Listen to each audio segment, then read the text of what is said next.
3 for 29 in the last 2 days. Yeah, that is definitely not going to get it done. But it's something that Scott Service has addressed with the guys. And I think you can look at both sides of it. On the pitching side, we've seen some home runs that have been hit when the guys have been ahead 0-2, 1-2, 2-2 counts. That's when you need to bury a pitch, try to get them to chase something. I think that comes down to concentration and then the execution, knowing what it is that you're trying to do. Offensively, you mentioned hitting with runners in scoring position. Not always an easy thing to do at this level, but fundamentally move runners along, runners at third, less than 2 outs. You have to pick those guys up. You have to have better at bats in those situations. I think you should expect the guys to do that. This is the major leagues. They're all capable, and it's especially true when you don't have Nelson Cruz, Mike Zunino, Gamble. When those guys are in your lineup, you have to do those other things at a high rate. That's a lot of power that's out of this lineup right now for the Mariners. Let's talk about the starters. Mike Leake coming off a fine performance against Cleveland in his opener, and Jose Berrios, he threw a complete game. What was that? What's that, a complete game against Baltimore? Yeah, we'll start with Mike Leake. He really threw the ball well in his first outing. Ended up going 7 innings, threw 101 pitches, so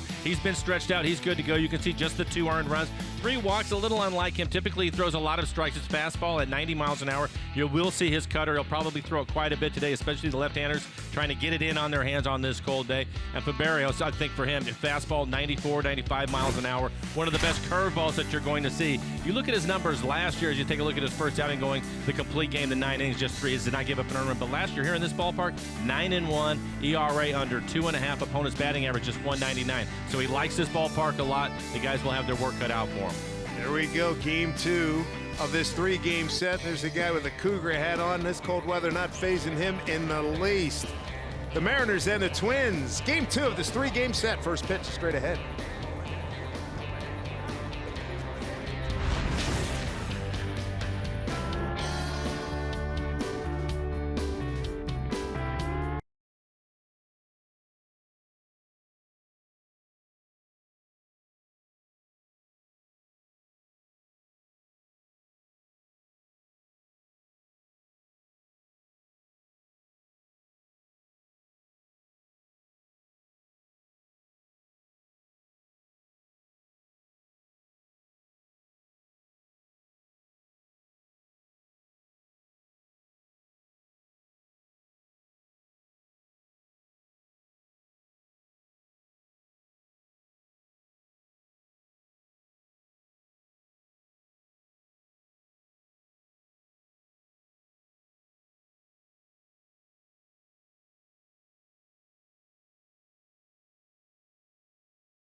Your local Ford stores.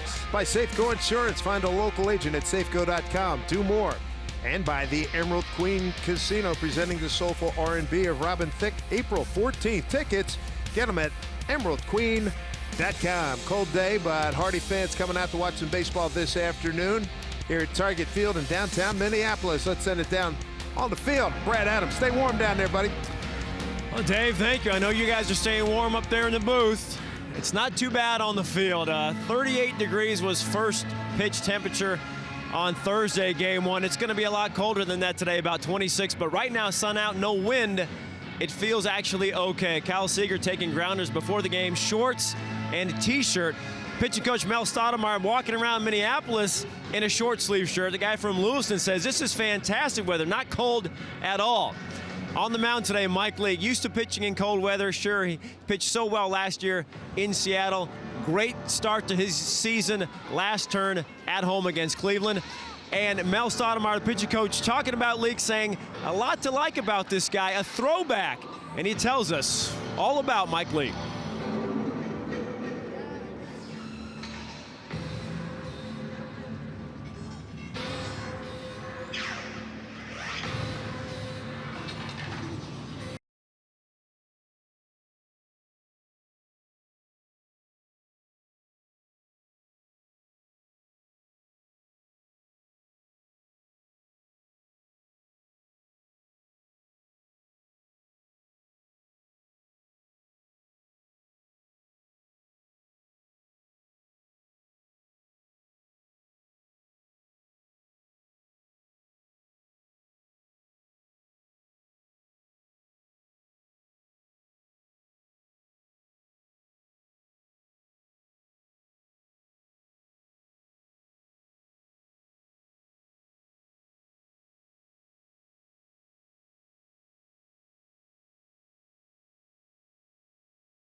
This is Mariner Baseball from the great upper Midwest in Minneapolis, Minnesota. Welcome, everybody. Yep, it's baseball season. But look how these fans are dressed. They're doing the right thing. It's 26 degrees here in Minneapolis, but we're going to play ball. We welcome you to Mariner Baseball Game 2 of a 3-game set. Glad you have joined us. Dave Sims, Mike Lauer's Root Sports crew on hand here. Good pitching matchup this afternoon. Mike Leake goes against Jose Berrios. Take a look at the Mariner batting order that will face Senor Berrios. Mariners starting lineup brought to you by Jack in the Box, and leading things off it will be D. Gordon. D. Gordon with a 6-game hitting streak, and then Robinson Cano hitting third in the lineup. He has also hit in all 6 games this year for the Mariners. Daniel Vogelback getting another start. He will be 6th in the lineup. Had a couple of hits on Thursday night here in Minnesota.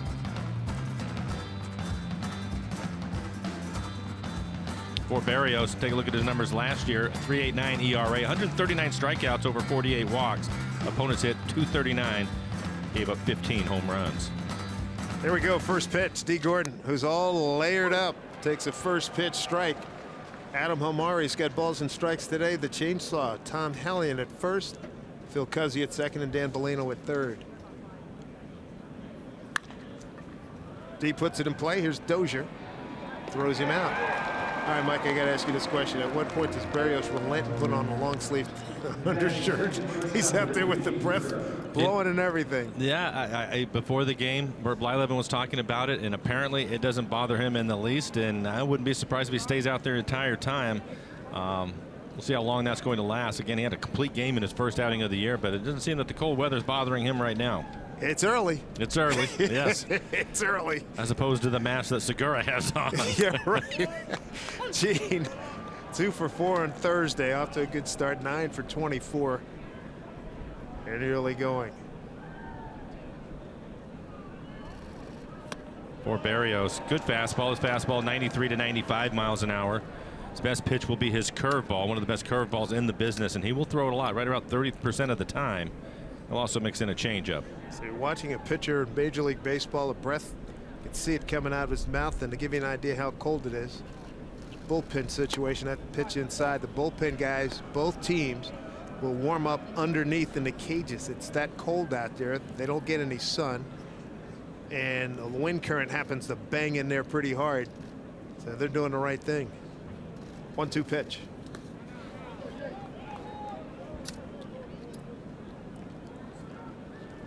Jason Castro behind the plate for the Minnesota Twins.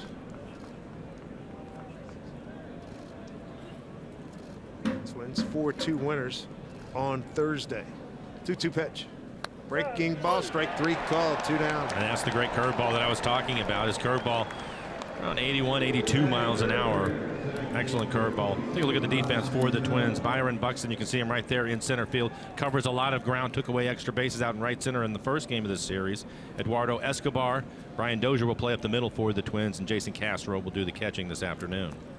There's Robbie Cano, bundled up as well. About the fact that we were off the last 2 Fridays. When was the last time that happened in Major League Baseball? Yeah, it's really been a strange week, I think, for the guys when you consider 3 opening games. Time changes have all been different. We've obviously talked about the weather. It's been a strange week. It seemed to Robbie like that call. Thought that pitch was down. But for players in general, that they want to get into their routines, and it's been a little bit difficult with everything that's been going on here in this first week. Fouled back. 25 degrees. It says it all, my man. It really does. Yeah, it says 95. That is a record. And he's in the shade. They're calling it officially 27 degrees at first pitch. Wind out of the northwest at 12 miles an hour. I think Shannon Dreyer was telling me that the wind chill right before game time was 12. Man. 3rd down and 6 for the Vikings. I thought it was kind of fun, though, earlier, probably about an hour and a half ago. Kyle Seager was out, shorts and a T-shirt, taking ground balls. I'd like to see his parents' reaction and his lovely wife's reaction to that one. Nothing across for the Mariners. Twins coming to bat.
Mike Leake was outstanding in his first start this season, going 7 innings against a good Cleveland ball club to pick up a win.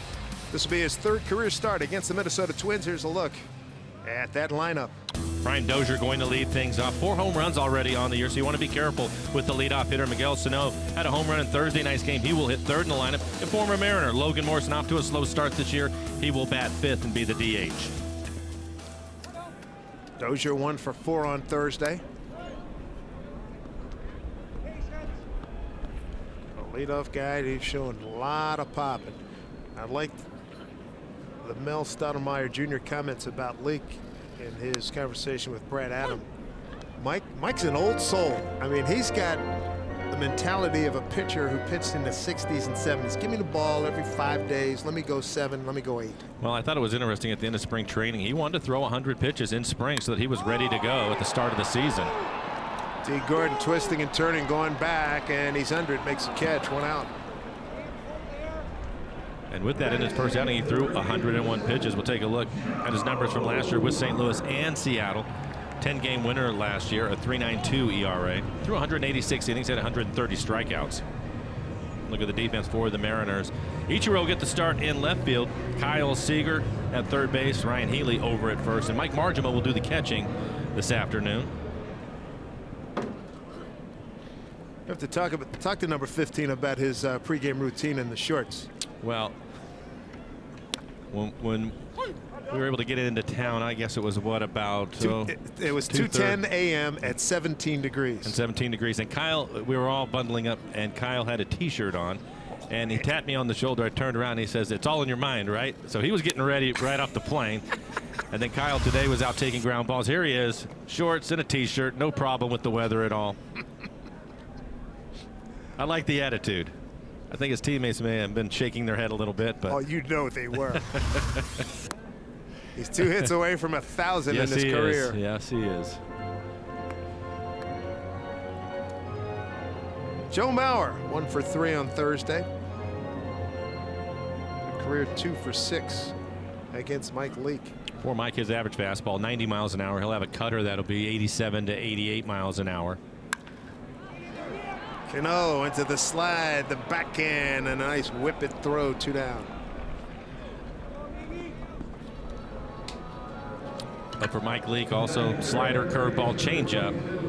And on the cold day, we talked about it on Thursday. It's a little bit difficult at times to get a grip of the baseball if you want to try to spin it for his off-speed pitches. So I think we're going to see his cutter. It's a little bit easier to throw the cutter. We're going to see that quite a bit today. This guy, Miguel Sano, crushed a curveball 6th inning for a 2-run homer on Thursday.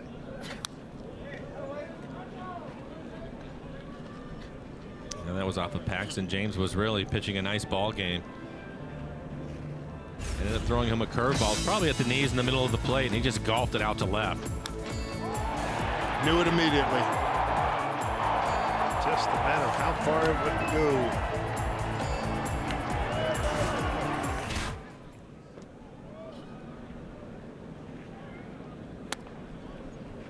Worked inside, missed. 1-1.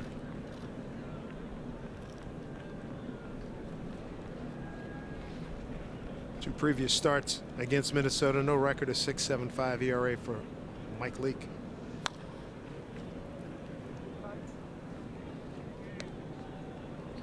Well, if the cold did not get all the defenders' attention, the fact that both of these pitchers are working quickly, that will help. Yes.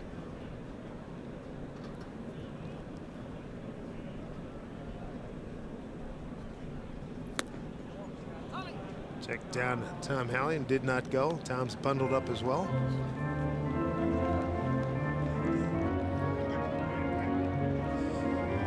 We love watching Tom Hallion when he has home plate. He does that chainsaw punch out on called 3rd strikes. We'd love to see him maybe do one at first base too. Taking a look is Healy.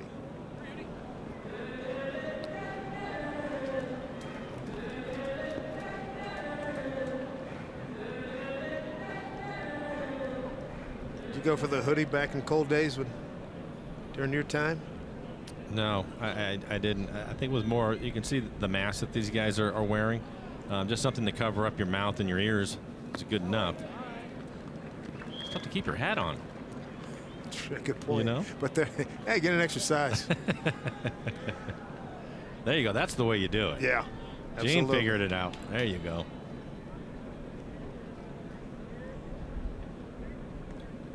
Three-two pitch. Missed. Just stayed away from him the entire time. First base runner in the ball game. Our database goes back to 1995. Here are some of your coldest games. 27 degrees. It's today. The White Sox, Tigers, and White Sox. Guess where we go? End of the month. Chicago, Cleveland. More Midwest cold, possibly cold weather. Eddie Rosario, the left fielder, entered the game Thursday, pinch hitter, and went 1 for 2.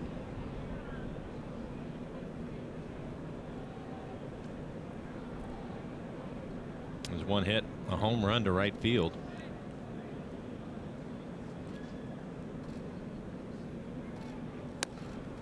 Gloves an imperative today as a hitter. Say if you're a guy that have them, yeah.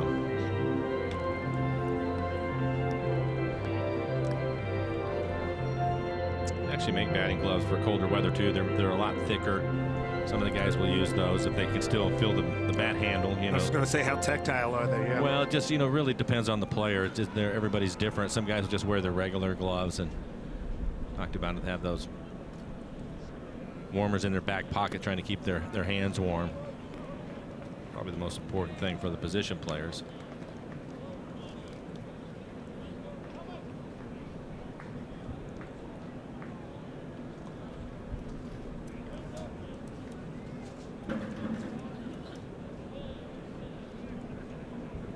Whatever you can do, keep warm. That's it. It's out of play.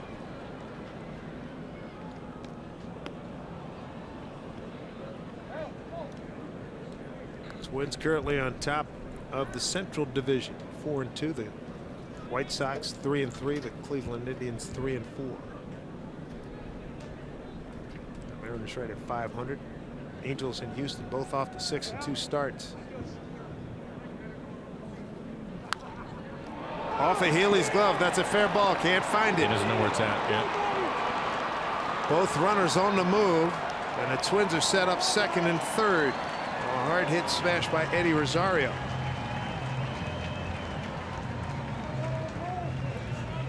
That's got to be a terrible feeling when you have it and then you got an idea. You think you have an idea where it landed and then you can't find it. At first he thought he had it in his glove. You could see his reaction. He started to walk towards the dugout. He thought he had the baseball. And then once he looks inside of his glove and realizes it wasn't there, he wasn't sure where it had gone. And it was Cano that had to race over to pick it up. It'll be a double.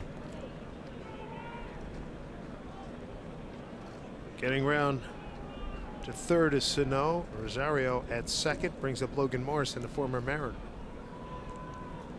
Part of that big class of free agents. He was a late sign in February. Ran into him in the hotel yesterday.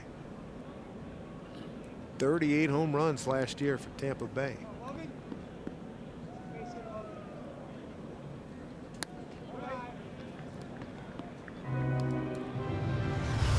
Take another look at it in a Primera Supermo. He thinks he has it in the end of the webbing of his glove. When he hits the ground, he starts to walk thinking he had the ball in his glove, and then he wasn't sure where it was at. Robinson Cano was paying attention, hustled over.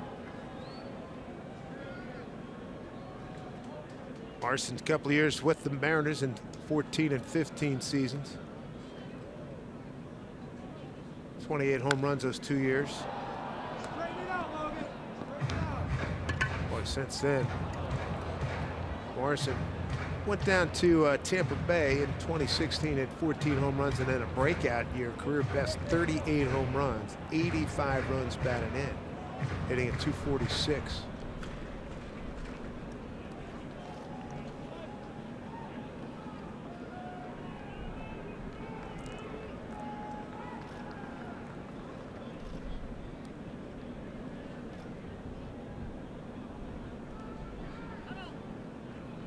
Long look by Leake into Marchman. Time is called.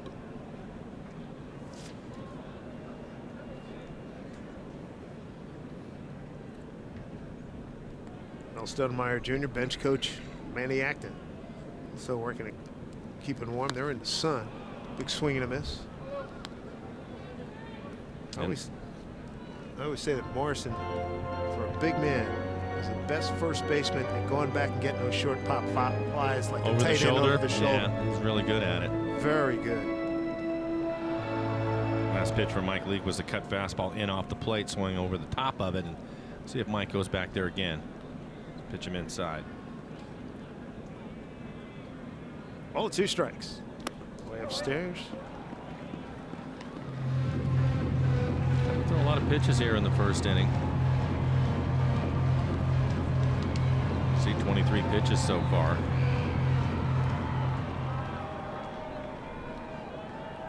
Twelve strikes. Almost signing late in spring training, February 28th. Signed a 1-year deal for about $6 million. Fouled off with an option for next year. Eduardo Escobar on deck.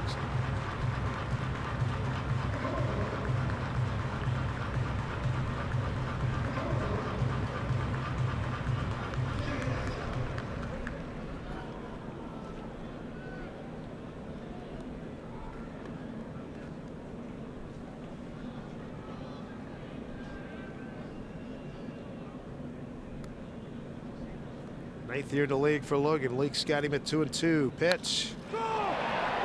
Hit to right. Deep.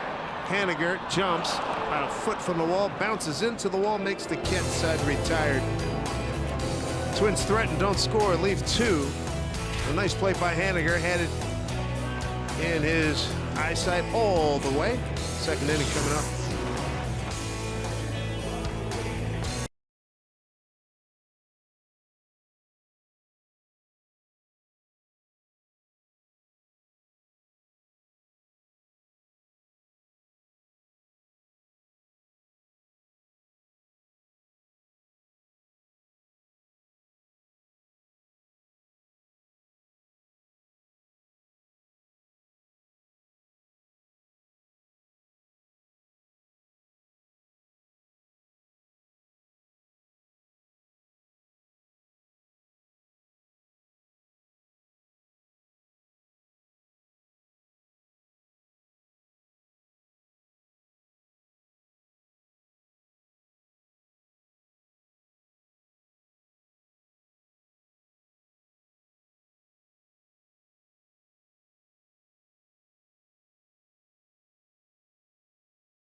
To mark the 16th annual Salute to Armed Forces Night at Safeco Field. Join us for a special pregame ceremony beginning at 5:30. And thanks to Bowling, the first 15,000 fans are going to receive a Mariners military cap. Visit Mariners.com for your tickets. Beautiful view of Target Field, opened back in 2010. Placing the Hubert H. Humphrey Metrodome, the Homer Dome with the baggies out in right field, covering the seats that were shoved in to be used later for the Minnesota Vikings. A target of Mike Blowers, Ken Griffey, and a whole bunch of. Great place to hit. Great. Look, the air current, not a problem. Not a problem. Mitch Haniger, Kyle Seager, Daniel Vogelbach against Jose Berrios. Haniger 0 for 5 with an RBI on Thursday. Good start for him at 350, 2 homers and 6 runs batted in. Berrios, impressive in the first inning. His average fastball around 93 miles an hour. Has the good curveball, the great curveball. Ended up with a couple of strikeouts.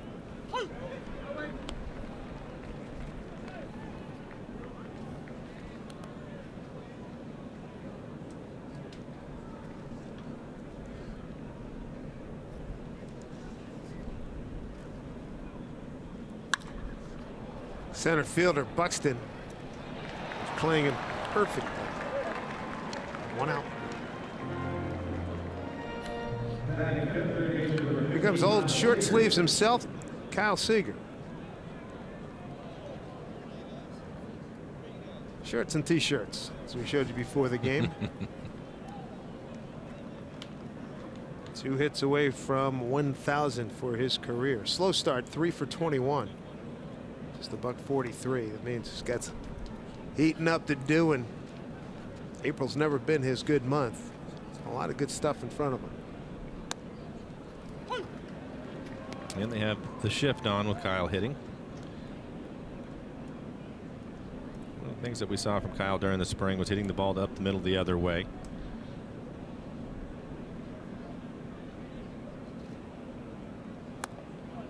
There's room the other way. Buxton, the center fielder, also playing towards right center. So a lot of room on the left side of the field for Kyle. There's a look at the defense.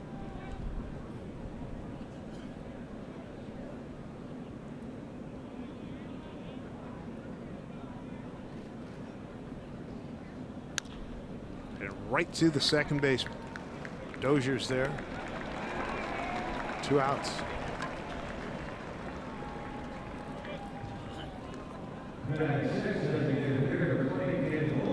Brings up Daniel Vogelbach, 2 for 3 RBI on Thursday.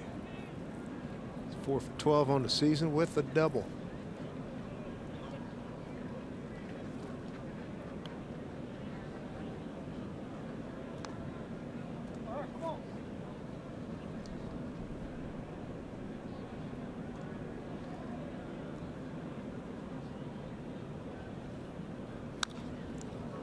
Rip at it.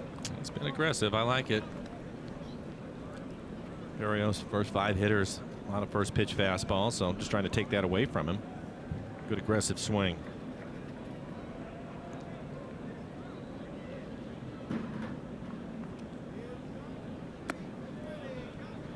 How do you rate his curveball? Because it is pretty good. It's really good. It's one of the best, I think, in the business. We saw it last year. And again, for whatever reason, he's really comfortable here in this ballpark. His numbers are really good in this ballpark. Last year, 9-1, 2.5 ERA. It's a good fastball in the inside corner. But opponents hit just 220 off of his curveball last year. Slugging nothing, just barely over 300. So really good pitch for him. Ball 2 strikes. Laid off it. Good eye. 2-2.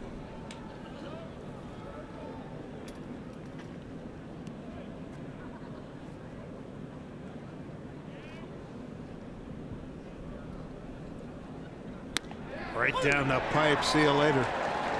1, 2, 3 of the Mariners in the second. 6 up, 6 down, including 3 strikeouts for Berrios. We will be right back.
expect that.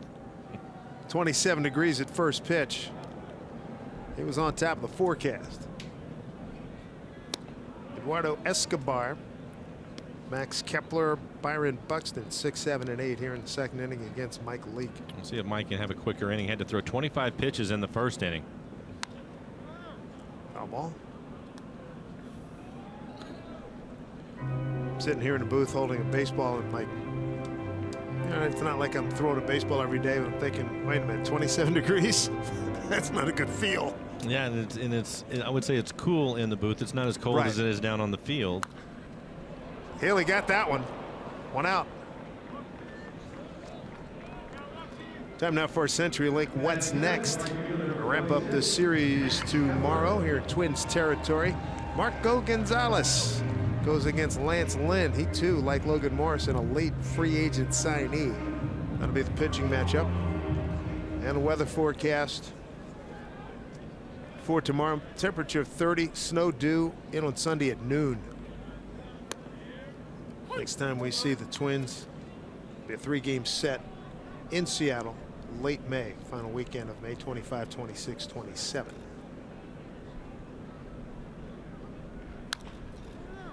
That's a foul ball.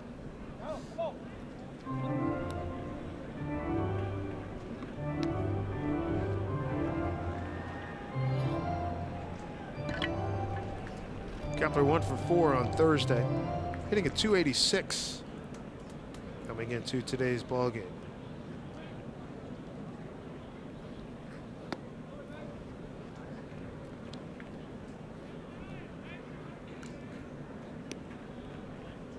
Had a sellout crowd here on Thursday, 39,214.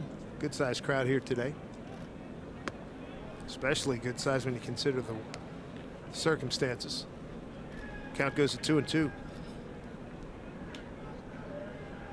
Wonderful job in the footprint here, right behind the target center where the basketball team plays. Timberwolves.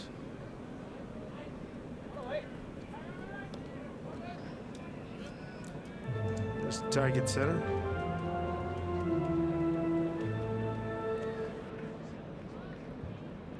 Minnesota Lynx of the WNBA. They play in the target center as well. Upstairs.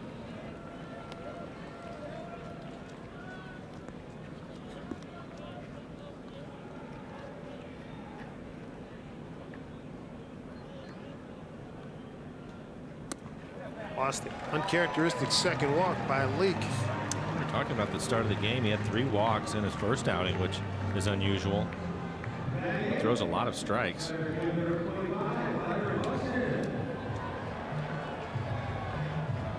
One out, one on here in the second. He's got service. His 3rd year with the Mariners. And the coaching staff went bowling yesterday.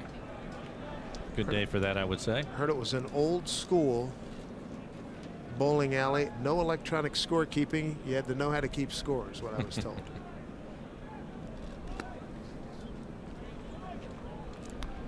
Your off day included? I was invited to throw axes at targets yesterday, which was a little bit unusual, but I had a lot of fun. Well, we have evidence, video evidence coming up a little bit later.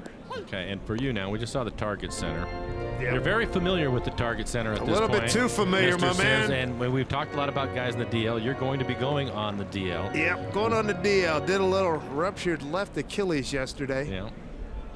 Playing basketball. Not a good move, and I picked him off at first. Nice job. Quick move. Very nice. And I told myself the night before, just do your routine, use your routine. Do your aerobics, lift some weights, do your abs, get the competitive spirit. Come on, guys. You saw the guys running around with the basketball, and you went out there. The best part, the funny part was we go full court, about 4 trips up and down and back, down and back.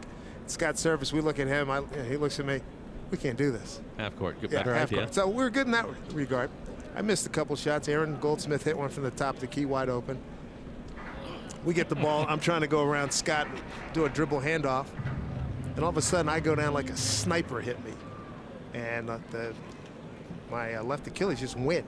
All right. Bye-bye. You thought somebody had tripped you. Yeah, and I said, I screamed out, "Who the heck tripped me?" He said, "Dude, nobody was near you." That's the way I blew out my knee too, and I blew out my ACL. Nobody was near me, just doing something I've done my entire life, and it went. So that was a tough day for you, but you're going to be out of commission for a little bit. Yeah, I'm going to miss some time here. Get Dr. Calfan. Get some surgery when you get back home. On Thursday. Yeah. Miss a few games. But Rob Nodine, fabulous, Mariners trainer. But the big shout out goes to the Twins orthopedist. I have a new best friend, I'm telling you. Took good care of you? Dude, it was unbelievable. Backhand here by Segura. Throws over, gets him. Finish that story when we come back. Nice chilly day here in Minneapolis, Minnesota.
Yeah, funny you mention that, because when I was walking across the street back to the hotel, somebody said, "Just stick your feet in the snow, you're good." But a shout out to Dr. John Stoops, the Twins orthopedist. Took care of me yesterday and drove me back into town. Bought you lunch. Bought me lunch. Got my prescription filled. God bless, he was awesome. High fly ball, deep left center field. Buxton giving chase, but he's under it. Makes the play. And Healy is retired. On the way here. A college night at Safeco Field is set for next Friday. All students with valid college ID will receive discounted $13 tickets and enjoy extended happy hour. It's also Ben Gamel Cap Night for the first 15,000 fans. So join the party right now, mariners.com/college. Buxton can cover some ground. Gonna have a special get. Oh, that's a beauty. Wow, that's some play. Barrios, he could have quit.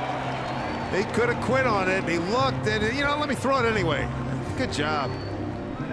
Good bunt. Gives you an idea of what an athlete is. He gets off the mound quickly. This is a perfect bunt by Ichiro. More times not, this is a base hit. A slide. Didn't quite have the grip right away. And then throws it and gets him by a step. You see him, he'll bobble it a little bit right in the end of his hand, but he regrips it quickly. Great play. Perfect bunt. Well done. Well, Itch thought he had a base hit. Here's Mike Margman, 2 out. First 8 men have been retired here by Barrios. Going to have a special guest, the Hall of Famer, is going to join us. Bottom of the third here in Minnesota.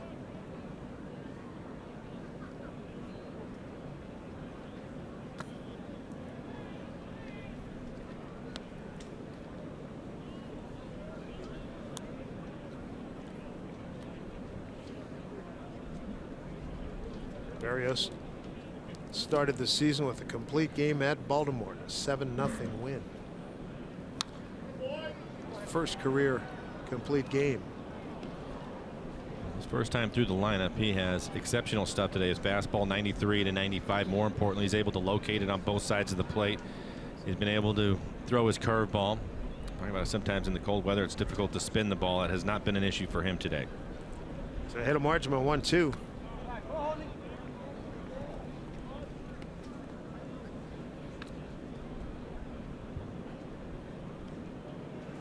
One hit in the game, the Eddie Rosario double off the glove of first baseman Ryan Healy. Two other base runners via the walk. Strike three, got him on a curveball. That's 4 strikeouts, 9 up, 9 down on the first through. First time through by Barrios in a scoreless ball game.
Minnesota always love to see the Hall of Famer Rodney Klein Carew. Sir, good to see you. Great to see you too. My goodness, I haven't seen, this is the first time I've seen you since you had the heart transplant. I mean, I am really glad to see you. I've talked to you on the phone a couple of times.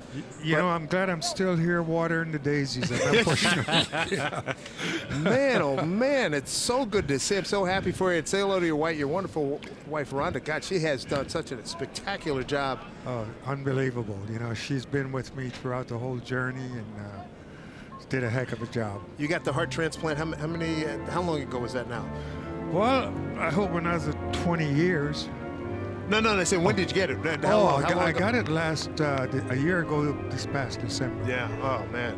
So. I was thrilled when I was just happened to be looking down at the ball field right before the game, and I saw D. Gordon and Robinson Cano come over to where the camera well was, and I couldn't tell that it was you because you had the big jacket on down there. But then when you turned around, that great smile of yours, I thought it was you right away, and that's when I started yelling at him. And of course, he had you here in the booth, so it's great to see you here. Well, it's good to be here. You know, I worked with D. Gordon's brother this spring. Oh, really? Oh, spring nice. Training with the Twins, and he's going to be a heck of a player. He loves the game. Shortstop, loves the game, and he's got the tools. Can he run like D? Yeah, I don't think it's good, but close. That's not bad. Have you talked to him about the value of dropping down a bunt every now and then?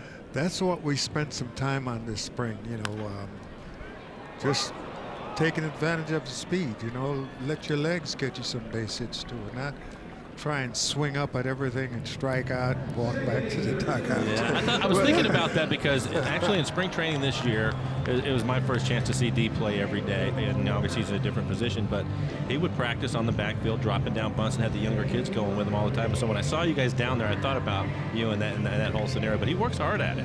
Well, that's good, you know, because why not? If they're going to give it to you, take it. Yeah. The next day in the papers, it looks like a line drive, you know. A couple of years ago when we spoke, Rod, we did a thing. We did an interview with you, and I can't remember the number, but how many bunts did you say you tried a week?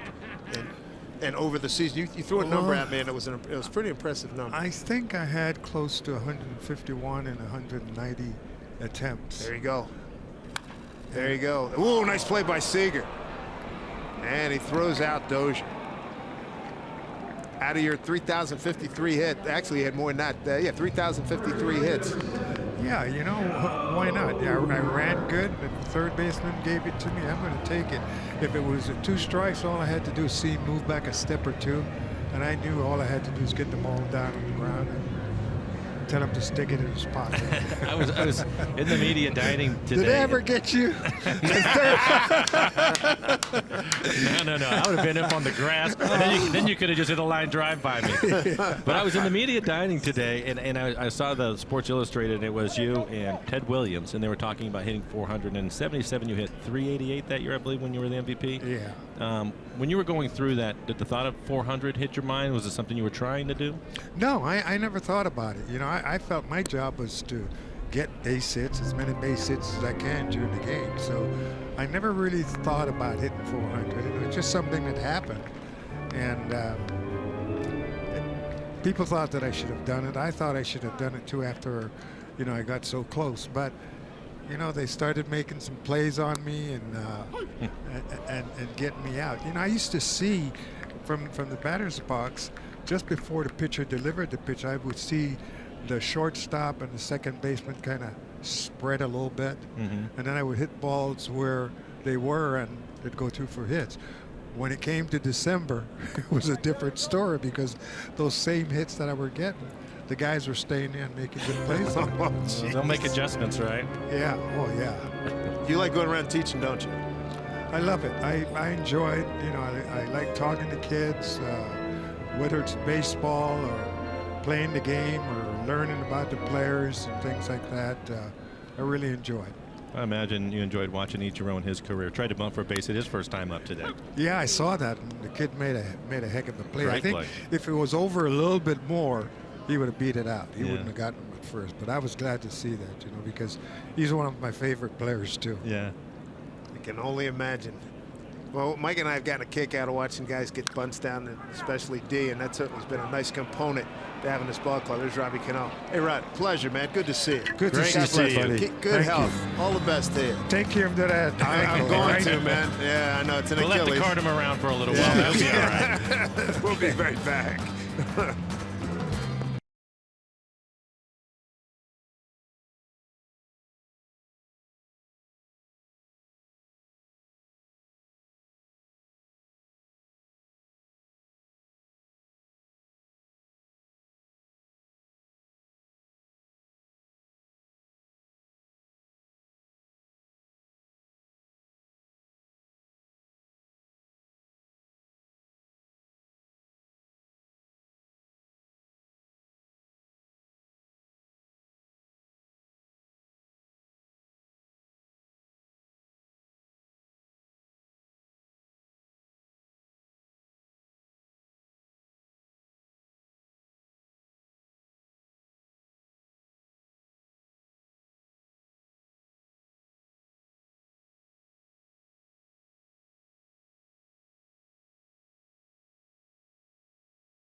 To have the Hall of Famer. That was great.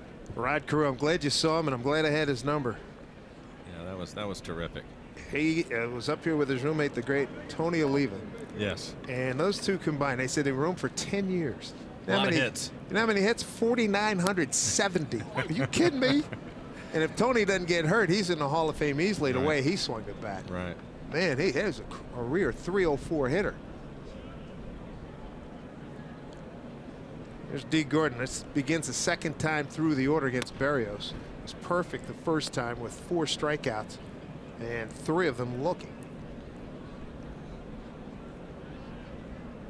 Well, we've seen plenty of curveballs from Lance McCullers Jr. down in Houston.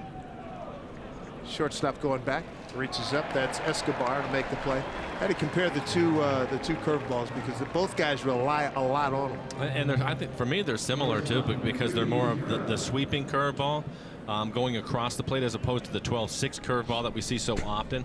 And the thing with Berrios and McCullers will do it too, that makes it difficult, is because they both have enough velocity on their fastball that when it comes out of their hand and they start it at your hip, Dave, that first flinch that you have, it's done. You're over with. And we've seen that a few times today. And it's because of the way that they're able to spin it and the late break on it. And it's just difficult to recognize. And by the time you recognize it, you're pretty much done. I think your best chance is if he throws something that's maybe on the inner half of the plate going to the outer half. If you can stay on that, then you can probably pick up a base hit on his curveball. But the one he throws at the right-handed hitter is tough. And then he can just bury it in the back foot of the lefties, which we've also seen.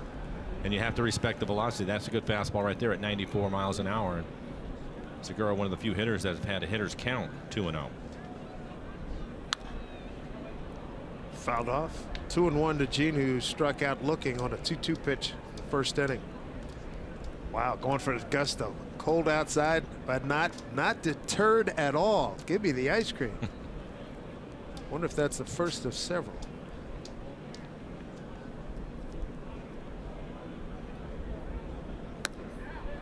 One of the things that I used to love with Rod Carew is when he would slap that line drive base hit in the left field, and the way that he would come out of the batter's box kind of low, you know, and run down the line. He did that a lot throughout his career. That is a foul ball. Another fastball in on his hands.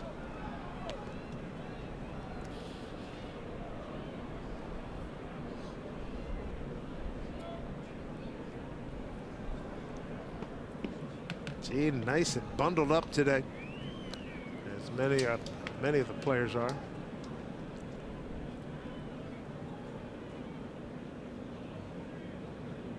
Two balls, 2 strikes.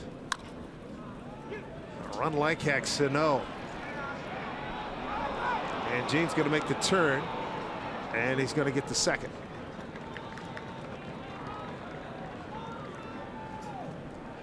First base hit, and that'll be an E5 with him moving up to second base. Trying to get on his hands again with a good fastball set up inside. Just chops it out in front of the plate. Pretty good play by Sano. He knows that Segura can get down the line. Looked like Segura Gene would have beat it out anyway. First base runner for the Mariners. Base hit, E5, 1 out for Robbie Cano. Struck out on 3 pitches. Didn't like, what was it, the second pitch? Yeah, the fastball, he thought it was down. It's called the strike on him. Wasn't happy.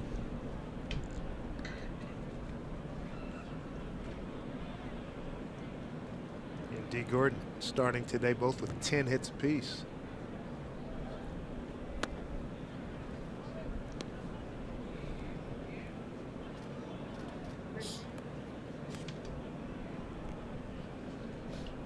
This situation was a struggle for the Mariners yesterday. Just 2 for 17 with runners in scoring position. It's been tough. And in the previous game, 3 for 29. The good news is we have the right guy up there right now. Robbie has had a base hit in all 6 games so far. Came in today hitting .435. Boys can hold their own. Nelly and Big Mike Z come back. That'll Ben be great. Gamble. Yep. Be great Be to have those guys ideal. back at full strength.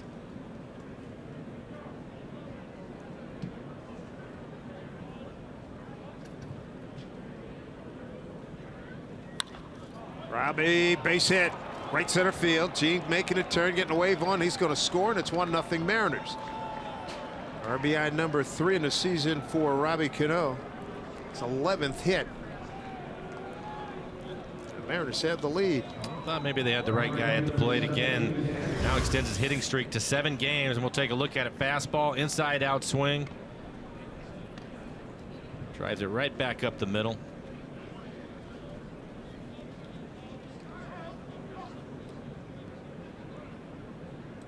Brings up Mitch Haniger, flight out to center.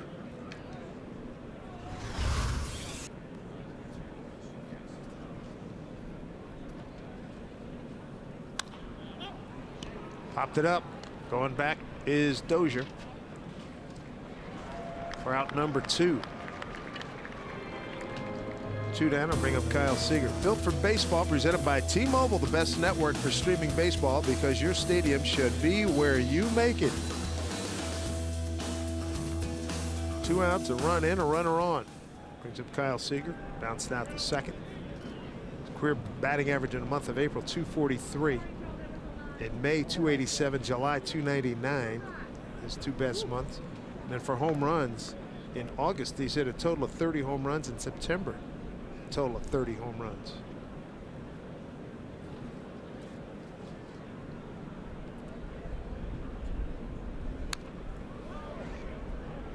Late on that swing.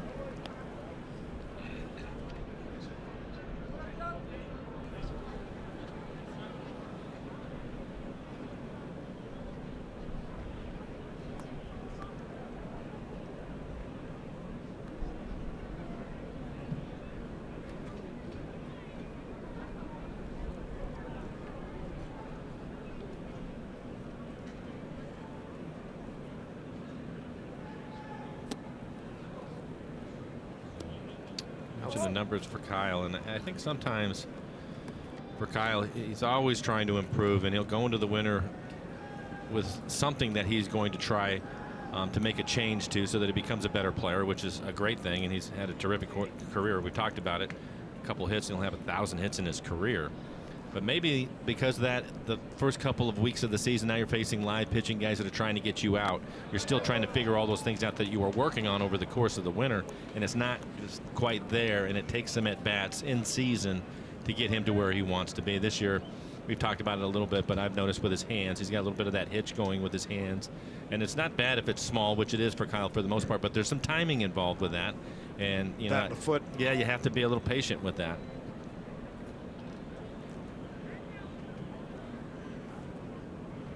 We'll have to see him get going here. He's ahead in the count. 2-1.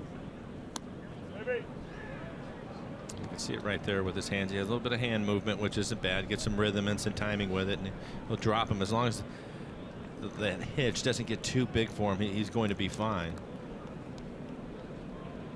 He said the other day, it's not like most Aprils. He feels he's in good shape with his swing. Yeah, he felt good about it in spring training. Yeah, he's not have to send out a search party for it. Like right there, There line drive deep to right, stay fair. Hits the fair pole. See you later. 2-run homer. Kyle Seager makes it a 3-0 lead for the Mariners, and that's hit number 999.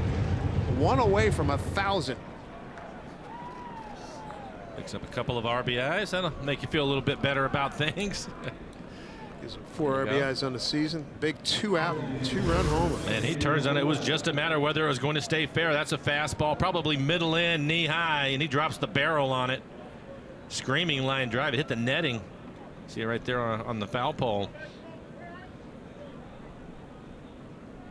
Nice work with 2 outs. Up and in to Daniel Vogelbach, who took a called 3rd strike and a 2-2 pitch. Well, they pitched him inside his first time up, and he missed inside right there.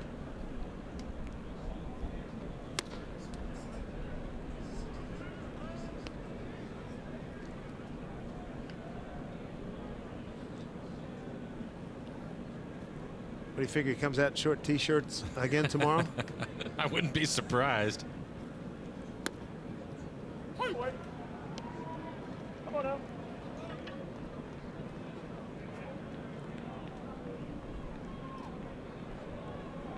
Shift on against Vogelbach, 2-1. Got to go to work here. 2 balls, 2 strikes. 6 men make that Ninth man to the plate. Third inning.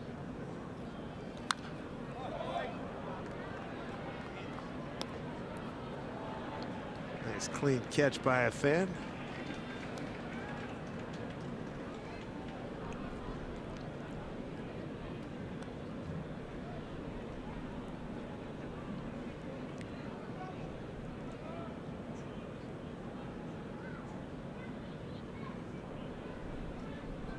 Swing and a miss. Strikeout number 5. Damage done though. 2-run homer by Kyle Seager. As the Mariners put up a 3-spot in the 4th for Seager. First home run of the season. Career hit number 999. Very timely.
Price merchandise that same day.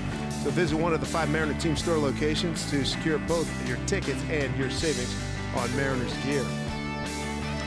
Get all discombobulated with Rod Carew here. We're going bottom 4 here. I was scoring back in the 3rd. It does happen. It's early in the season. Here's Miguel Sano, Rosario, and Morrison.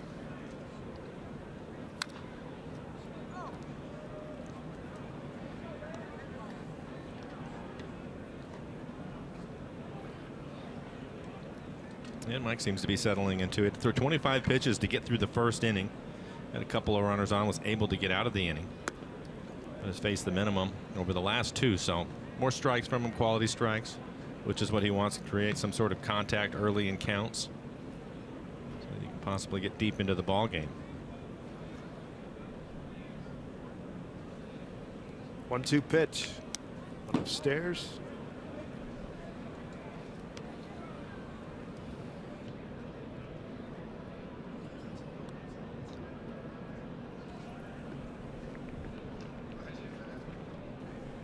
Oh, to have Tom Hallion working today's game with that ad behind the home plate. The chainsaw. Yeah. Here's Tommy, one of the best in the business. He is entertaining too. Yes. He's consistent on his balls and strikes too. He is a very good umpire. It was maybe a couple of years ago, and he did his patented strike 3 call. It was strike 2? No, it was strike 3. But I want to say it was unfortunately it was to Robinson Cano, and Robbie just turned around, looked at him, and had the biggest smile on his face as he walked back to the dugout, which I thought was great. If you're gonna get rung up, you might as well get rung up by the chainsaw. Yeah. That's funny. Yeah. There's a walk to Sano as Ryan Roland Smith joins us right now. Ryan, what do you see in both of these pitchers?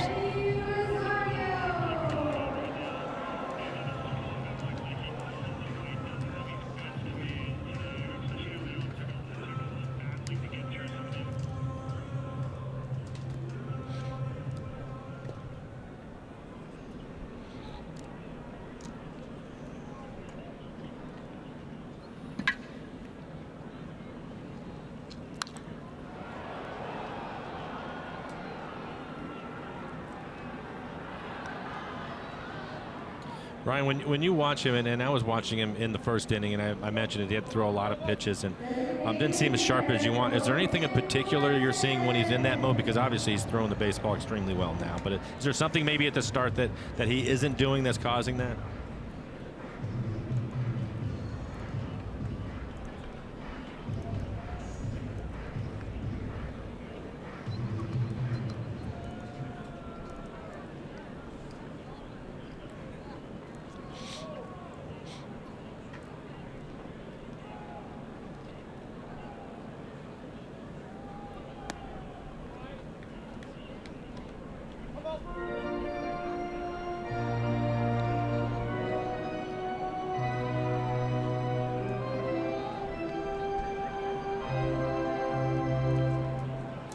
When we watched the Mariners, they were able to get to Barrios scoring the 3 runs and the 2-run homer by Kyle.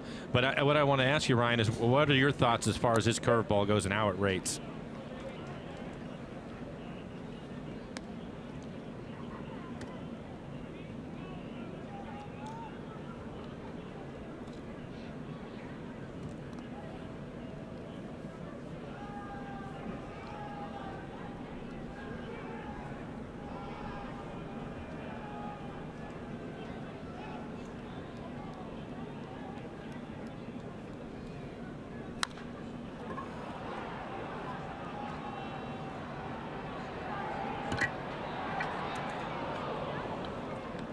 And then the last thing for me, we just had Rod Carew up here in the booth, had a chance to talk to him. How would you consistently get him out knowing that's a left-on-left matchup?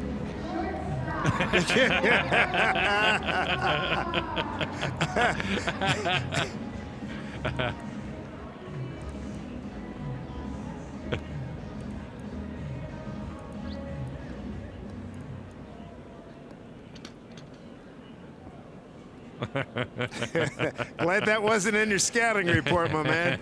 Holy mackerel. Good stuff, Ryan. Thanks, man. Ryan Rowland-Smith joining us. Catch him on the Mariners postgame presented by Alaska Airlines. 2 outs, 1 on here. Bottom of the 4th, 3-0 Mariners. Eduardo Escobar lined out hard to the first baseman, Ryan Healy.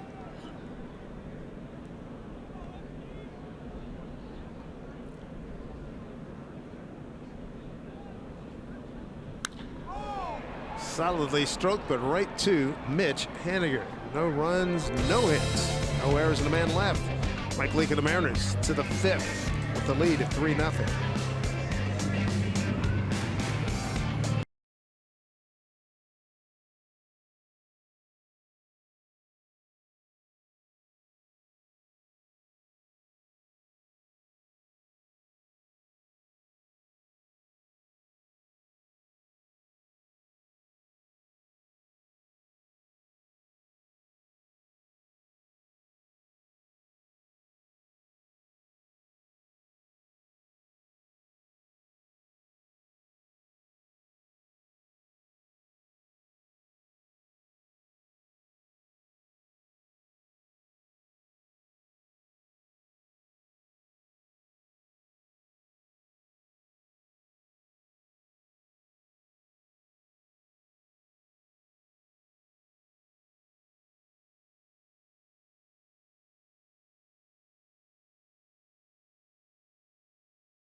Electrical workers, Local 191, investing in our future. And by Safeco Insurance, find a local agent at safeco.com. Do more.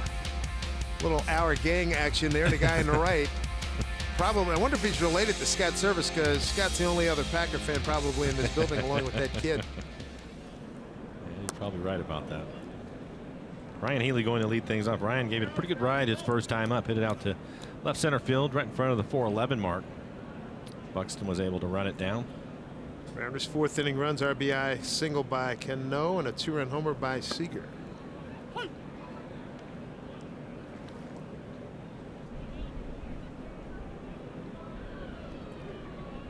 Barrios has looked good. 5 strikeouts. Curveball's really been working. It's amazing sometimes what a simple infield base hit will do to a starting pitcher, and it was after that and an error. Cano picks up a base hit and then the home run for Kyle Seager.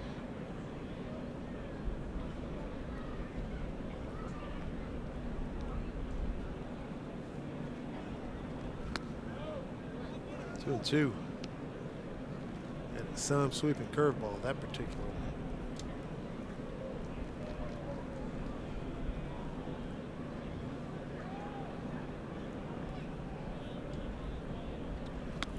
Healy went chasing. Strikeout number 6. Barrios back-to-back Ks here. Time now for a Geico This Date in MLB history. Take you back to '84. Detroit's Jack Morris going into the Hall of Fame, throws a no-hitter versus the White Sox. He struck out 8, walked 6. Long overdue his getting into the Hall of Fame for my money. Saw him here during the opener. I'm not sure if he's here today, but he was in town on Thursday.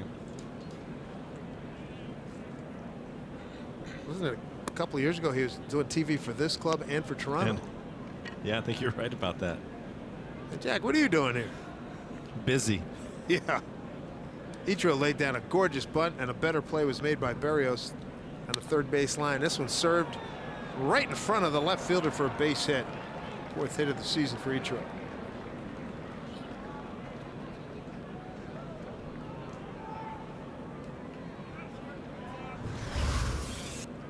We'll take a look at it. Pretty good pitch. Fastball running away from him just off the outside corner.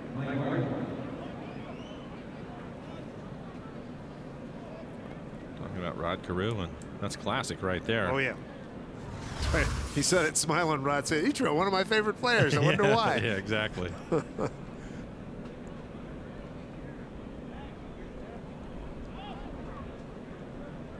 How cool is that if you're D. Gordon? Pick up the phone. Hey, Hall of Famer, need a couple of pick me up some bunts. Yeah.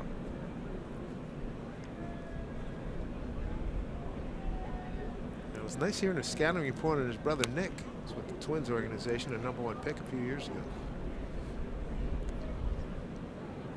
Mike Margima looking for a hit. Struck out looking, 2-2 pitch in the 3rd inning.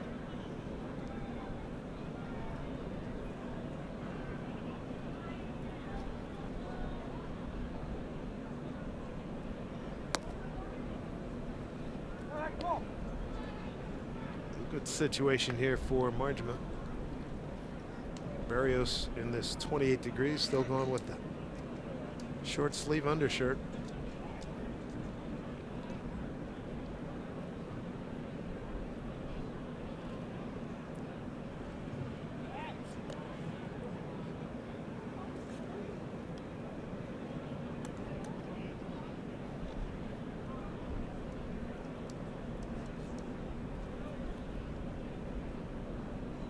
Good lead by Ichiro.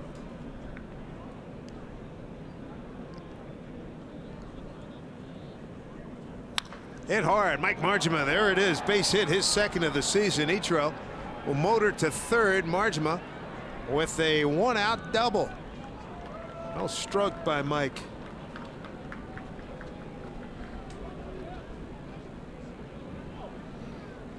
An impressive swing, able to get on top of a high fastball right at the top of the strike zone. He barrels it up, so no chance by him. Able to get out to the wall in a hurry. Easy double. Twins will bring their infield in. Mike had a really good spring, and swinging the bat is probably the reason why I made the club out of camp. Nice work by the bottom of the order. Ichiro and Margima, base hits. 1 out, brings up D. Gordon. 0 for 2. Give him a big gap in right center and down the right field line.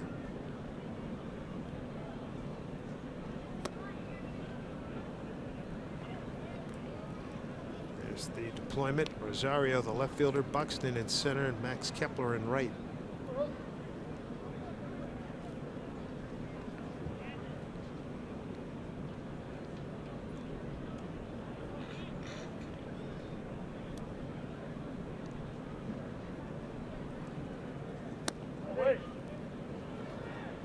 He's in charge here, 2-0.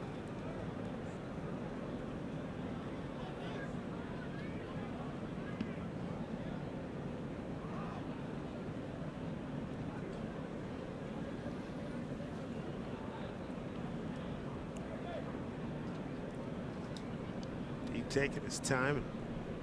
He's got Barrios measured here with a drawn end infield. Base hits, 2 more runs.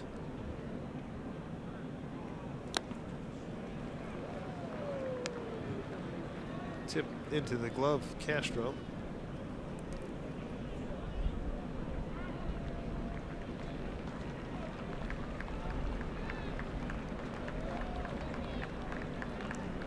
He with the ground out to second and a pop up to short. 2-1. Outfield not particularly deep.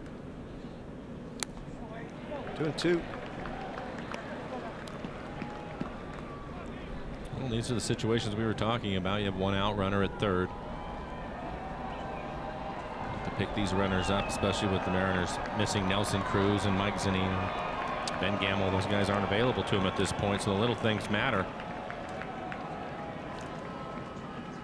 Last 2 games has been a nightmare driving in runs. 3 for 29. Pitch. Up the middle, just enough. Here comes Ichiro and flying around is Marjima. Play is not in time. 2-run single by D. Gordon expands the lead to 5-0 Seattle. Well, the Mariners now 2 for 2 with runners in scoring position as D picks up a couple of RBIs. Couple of strikes on him. They pitched him away and now come in on his hands. He just fights it off, trying to find a way to put the ball in play. One of the situations we were talking about, fundamentals, and you get 2 strikes. Yeah, that jammed him. But with the infield in, it's an easy base hit. The most important thing, though, is just find a way to put it in play. Well done.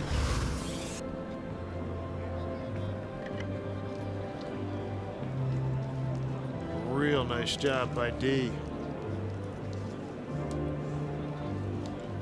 And that'll bring up Segura. He had the first base hit for the Mariners in the 4th inning. An infield base hit. A visit by Garvin Alston, the pitching coach for the Twins.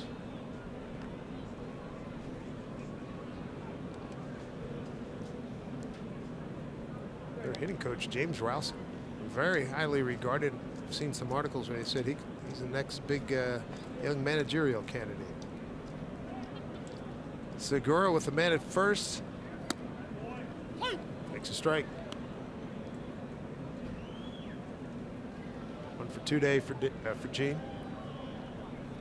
D. Gordon at first, 3 for 3 in base stealing this far.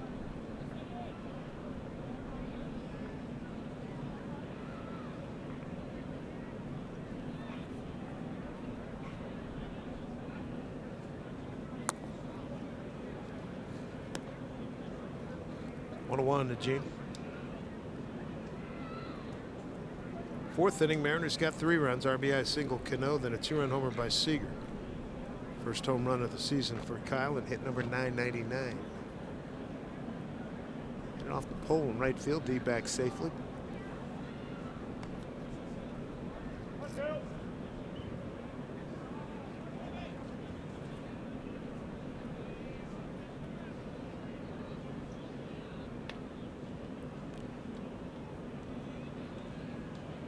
Keeping an eye on Gordon, who won 3 National League stolen base championships, 2014, 15, and last year.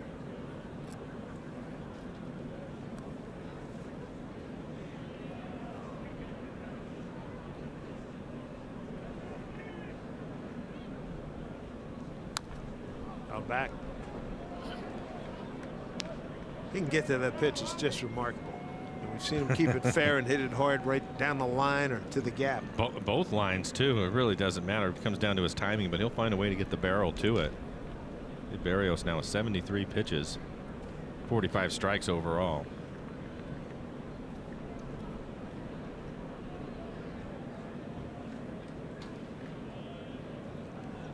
One-two pitch. Spoiled that one. And that's a pretty good curveball in the outside corner. Still able to get a piece of it.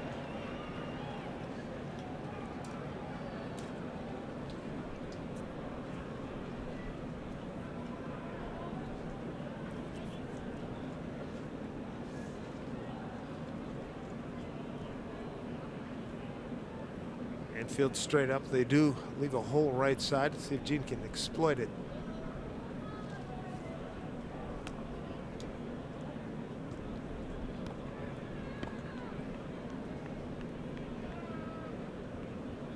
Due for 4-day on Thursday for Gene.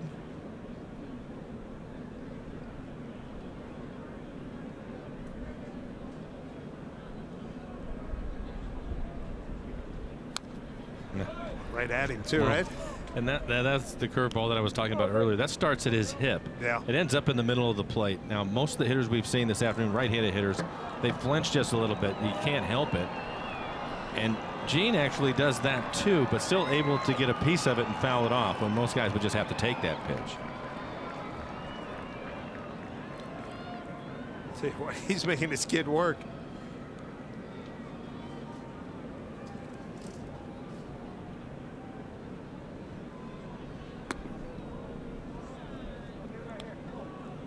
Two and two.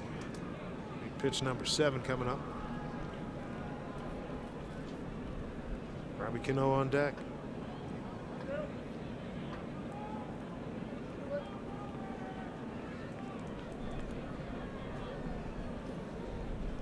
Swing and a miss, struck him out. Strikeout number 7. Barrios. There's 2 away. Here in the 5th inning, the Orchid card is all you need to ride Sounder, train, link, light rail, buses, ferries, and streetcars. Learn more at getorcasmart.com. Make a pitching change. Barrios is done. 5-0 Mariners here in Game 2 of a 3-game set in Minneapolis.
Major League Baseball. This is what the boys were doing yesterday. There's Mike Blowers. And it's stuck. Look at the concentration. Step and throw. A little bit lower than you wanted. I would encourage you to go to Google like we did earlier when I showed Johnny Carson and Ed Ames from the early 60s. That was funny. Watch Brad right here, though. Brad Adam getting after it. Yeah. Going one axe isn't enough for him. Look at the replay. Boy, a little more height, he would have really been in business. Nicely done. Give that man a contract. I think obviously you could see the bullseye that was there, and you're trying to hit that, but we were thrilled just when it would stick into the wood. But outside of that, the rest is a bonus. And what did you say those things, they weighed approximately? I'm not sure what they were weighing, but I can tell you that my arm is sore today. There you go. Glad you're not on the DL.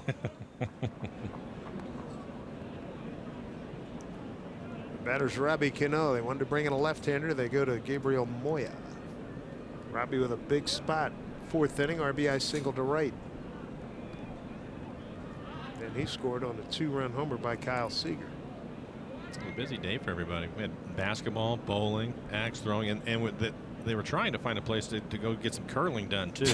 But that didn't happen. We did have the U.S. gold medal winning curling team here on Thursday. Throughout the first pitch, almost to disastrous results. Was it 5 guys? And yeah. 2 guys threw it. One guy catching almost picked him off. Robbie caught in between. Jose Barrios was really throwing the ball well, and the Mariners finally able to get to him, but just 4 2/3, 6 hits, 5 runs, all of them earned. Didn't walk anybody, 7 strikeouts. He threw 77 pitches. Pretty good curveball today. And I think the early exit probably because on his opener he went the distance through all 9 innings. So Paul Molitor getting him out of the game early today after giving up 5 runs. Cold not helping either.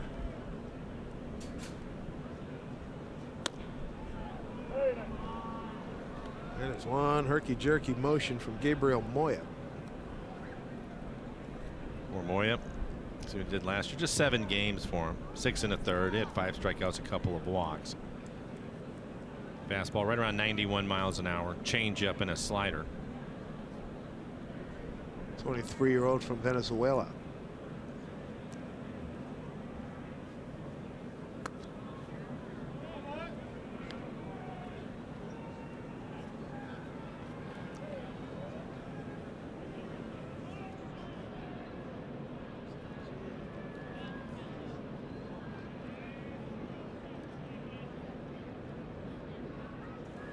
Gives you a lot of motion like Alex Claudio of Texas. Oh, good call.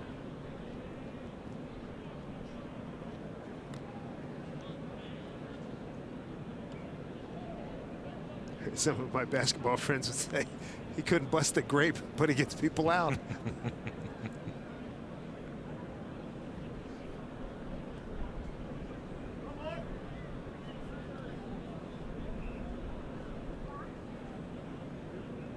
Three balls, 1 strike.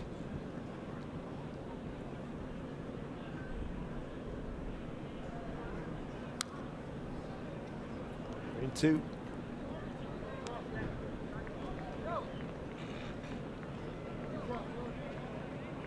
Robbie Cano trying to take advantage of a youngster here, just his 9th career game. Called up in September last year. Imagine this fastball at 91, slider changeup. He basically is fastball slider to the left-handers, and will use his changeup to the right-handed hitters. So far to Robbie, everything has been away from him. Originally signed by the Diamondbacks in March of 2012, traded by the D-backs to the Twins last July. 3-2 to Cano. Runner goes, and a pitch taken outside, ball 4. Inning continues. Runners at first and second.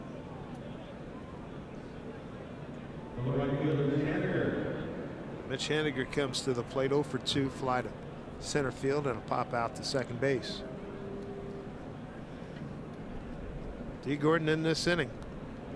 2-run single. 4th inning, Mariners got the Cano single and a 2-run homer by Seager for the 5 runs. Looking to add on here.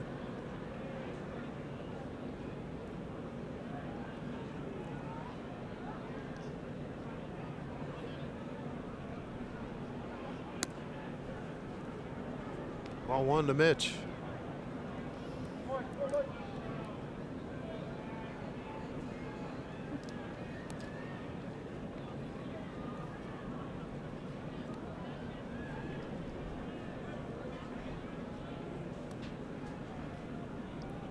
Motion very similar to Claudio too. The setup. Yes.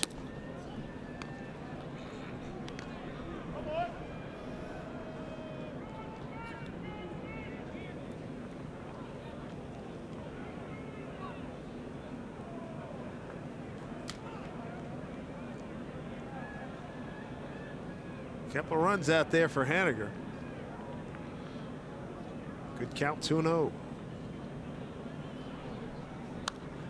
The fist fouled it off. A bit late on the fastball, probably in off the plate too.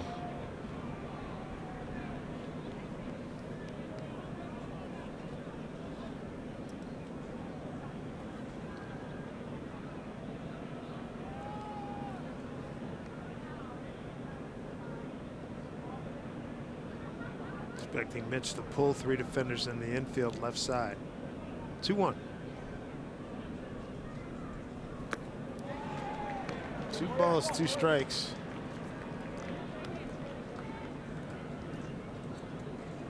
Pretty good changeup, good separation. 80 miles an hour on the changeup, down out of the strike zone. His fastball has been 89-91.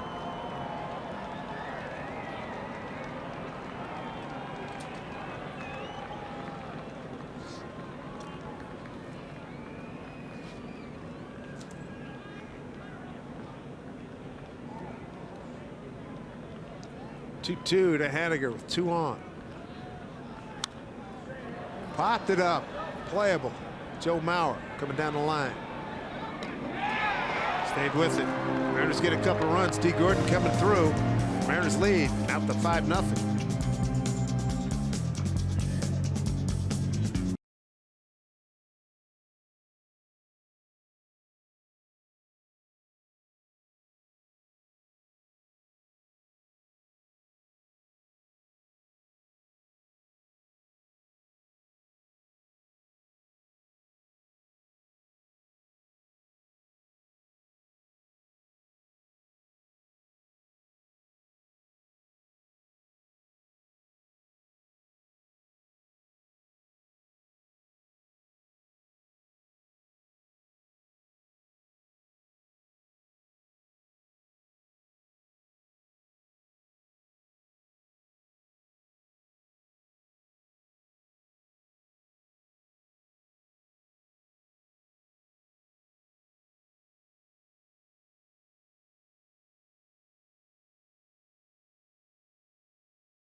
We're showing you Tom Hallion. He's the chainsaw.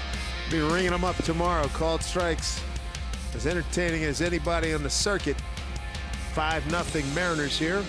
Game 2 of a 3-game set, coming off a rare day off on a Friday in a major league season, the second consecutive day off Friday. Mike Leake's got a 5-run cushion. He faces the bottom third of the order here in the home 5th.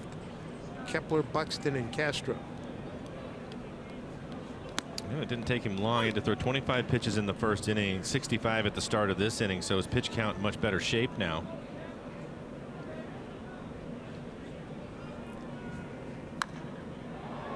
Well, he really changes speed and location so well.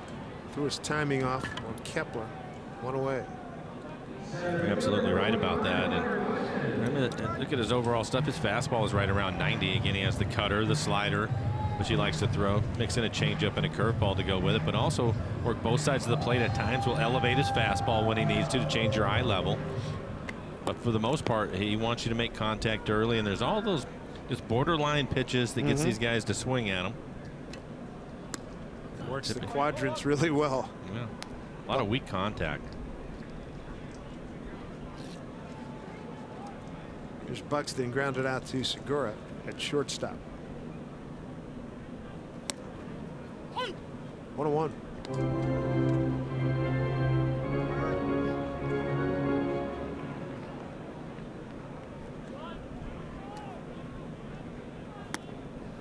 Drop a little arm angle there, 1-2. Good slider.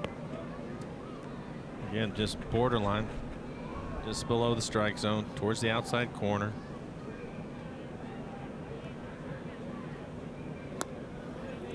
back to it, 2-2.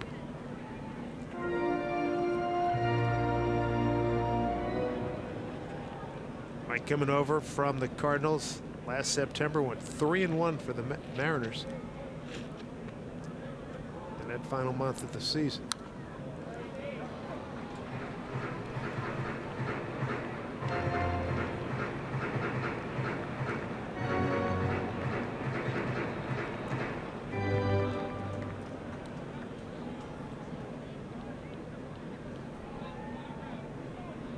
Two pitch.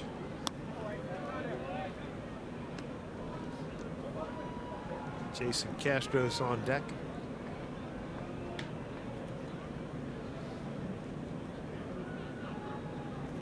Mike in the process of finishing a second time through the order. Right field backing up Haniger, had a good line on it. 2 outs. 2 outs here in the home fifth. This copyrighted telecast is presented by authority of the Seattle Mariners and may not be reproduced or retransmitted in any form, and the accounts and descriptions of this game may not be disseminated without the express written consent of the Seattle Mariners. Joined us here, Dave Sims, Mike Blowers, Root Sports crew. Rod Carew, the great Hall of Famer, paid us a visit in the third. Great to see him. Year and change ago, heart and kidney transplant. 73 years old and doing well. Like when he was talking about how he would watch the infielders and they would move one way and he would just hit it the other way. That is some sick back control too, right? Yeah.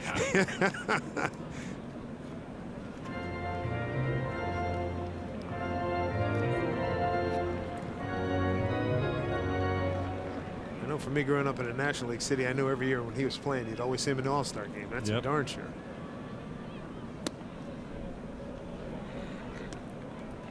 3-0 to Castro.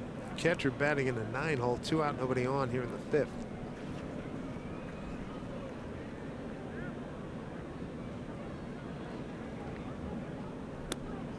Back with a strike. One-time Houston Astro catcher.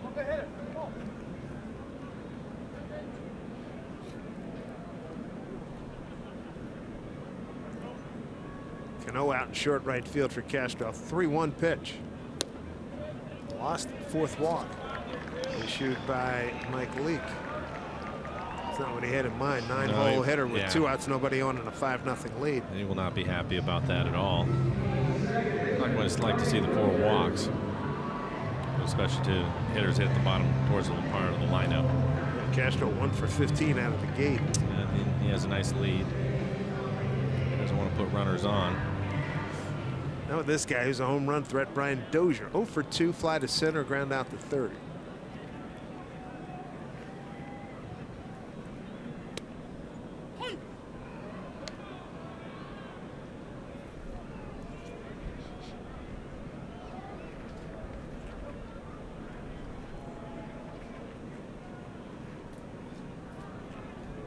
We talked about this before, but it's true. A lot of really good second basemen in the AL.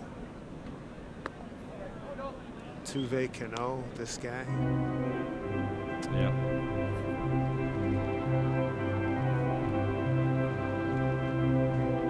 You notice is Kinsler playing for the Angels yet? I know he had a hamstring that was bothering him. I don't think I saw his name the last couple of nights.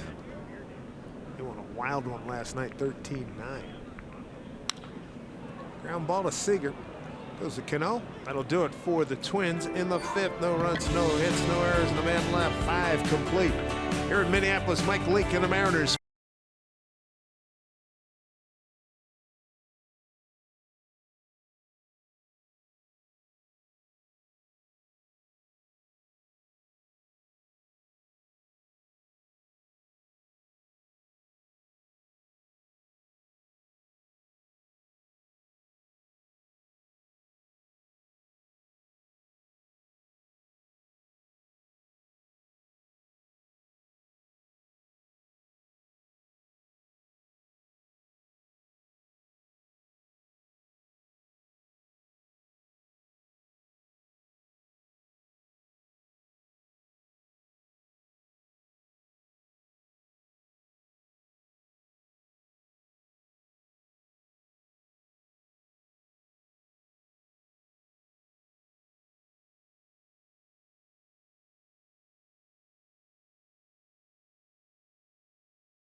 Take you back to the 4th inning.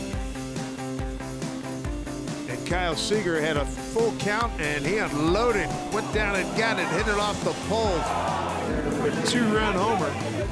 His first homer of the season, hit number 999 on his career.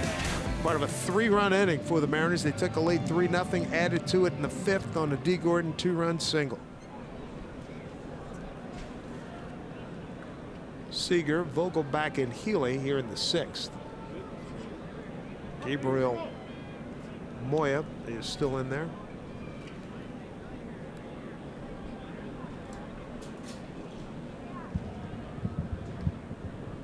Moya doing some work on the rubber. He's ready to go.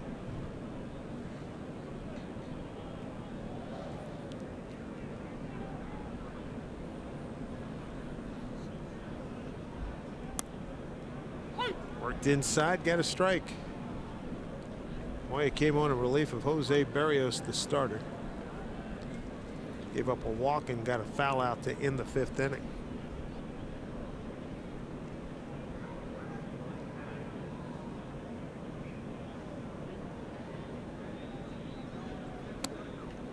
Put away from him, 1-1. Seager first time up, grounded out the 2nd.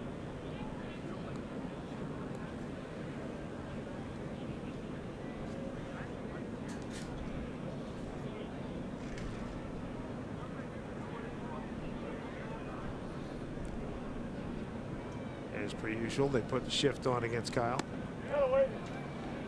Did not go as they check with Dan Bellino. 2 balls, 1 strike. He's trying to get him out with the slider. Kyle hit the fastball on the inside corner off the foul pole. Staying away from him.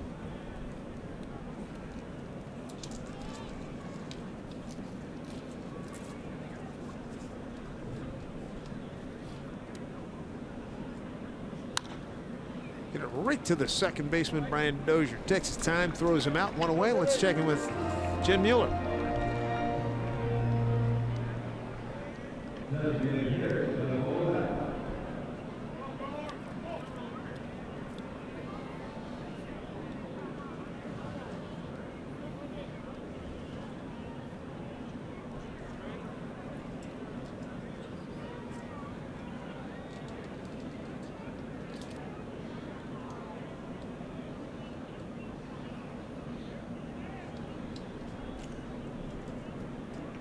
That's good. I like it. Love their baseball too. As Daniel Vogelback stands in, he struck out looking and swinging. Daniel with 4 hits, 4 for 14 in this season. Early going. And a couple of hits in the first game of this series.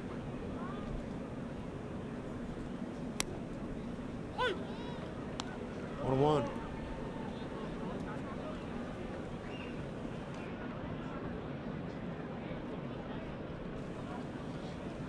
Berrios, the starter, was trying to pitch him inside and put him away with the curveball. See what Moya wants to do. There's a fastball inside. 2-1. With his pull stroke, this is a good ballpark for Daniel Vogelback.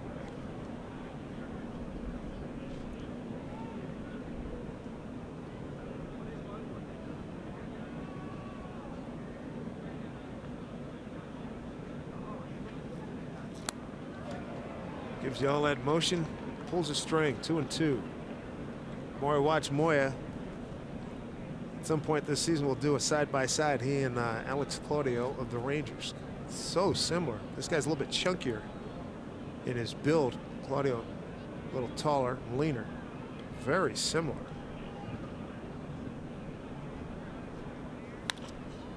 Foul ball. And another fastball inside. See if he goes back to the slider. Put him in that same left-handed class, Moya, with Oliver Perez, who spent some time with the Mariners. A lot of motion. A lot of motion. Oliver threw harder. Yeah. Hit a better fastball. And we'll drop down. We see him drop down submarine. Yeah, he'll change arm angles. 2 balls, 2 strikes.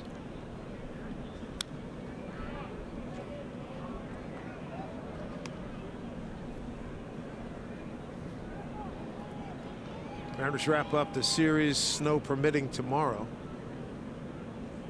And off to Kansas City. Kansas City, here they come. 2 night games and a day game. Thursday off and then back home. Oakland 3, Houston 4.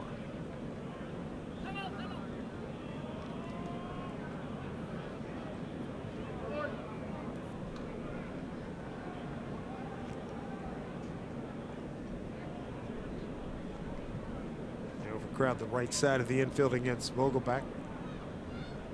Outfield not too deep, shading towards left field. Pitch.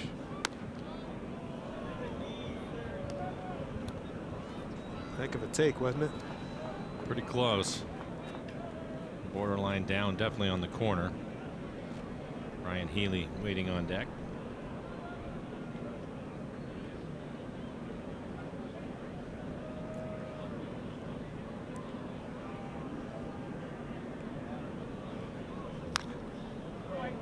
Making him work. Well, this will be the 9th pitch coming up.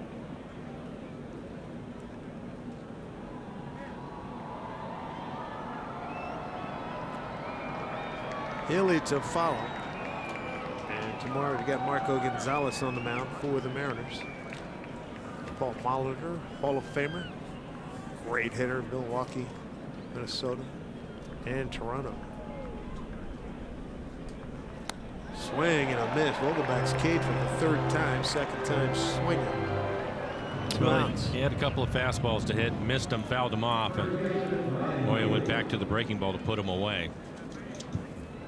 Reigning World Series champion Houston Astros. They arrive in the Emerald City starting Monday, April 16th for a 4-game AL West showdown with the Mariners. Jose Altuve. The Astros are going to meet Robinson Cano and the Mariners in a can't-miss series. Get your tickets at mariners.com. World Series champions. Look at their rings they got earlier this week.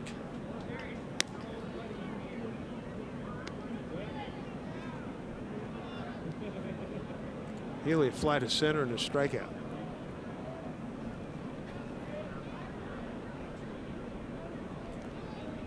Tough start for him. 1 for 20.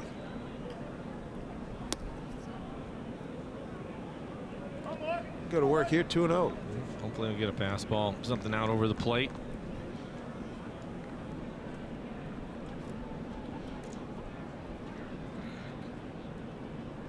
Mike Leake's done a heck of a job. He's not going to be happy with the 4 walks, but shutout ball through 5. Healy in between. That changeup didn't give in to him.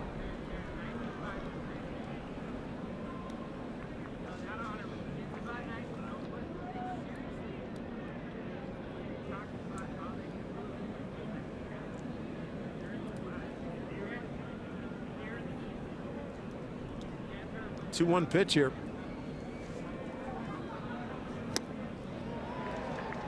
Okay, healthy pass. Count evens at 2-2.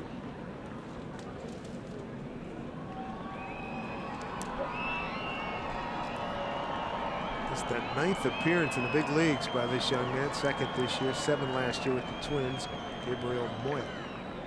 2 outs, nobody on, and a 2-2 pitch to Ryan Healy.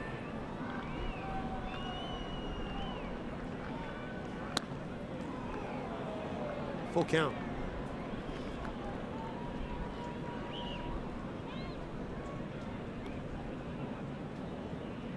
Each row's on deck. 1 for 2. Starter Jose Barrios fielded a bunt, a very good bunt down the 3rd base line. Made a heck of a play to throw out each row. Payoff here to Healy. An off-speed pitch. He popped it up, and Mauer's got room. 1, 2, 3 of the Mariners in the 6th. Mike Leake has got a 5-0 lead here in Minnesota.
First pitch strike to Mowers, twice bounced out to Cano.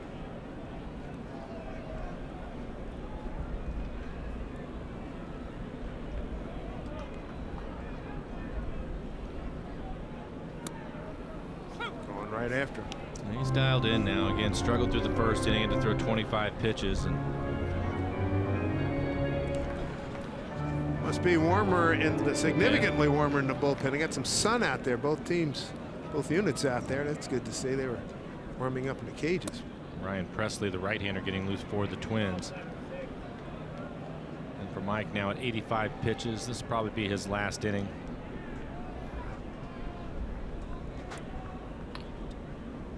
He likes to pitch deep into ball games, but when you consider the temperatures and how many times he's able to sit down and get back up. Ichiro tracking his slicing drive, can't get it. Bobbles it at the 377 mark. Joe Mowers in with a two-bagger. Joe hit that a long way.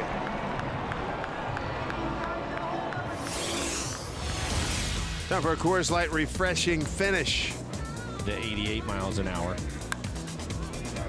Cano into the slide, the backhand, and a nice whip. There you go. Lovely play by Seager there. Throwing his share of ground balls this afternoon. Gave up a double here to Maurer leading off the sixth. Brings up Miguel Sano. 2 walks for him. 2 of the 4 walks issued by Mike Leake.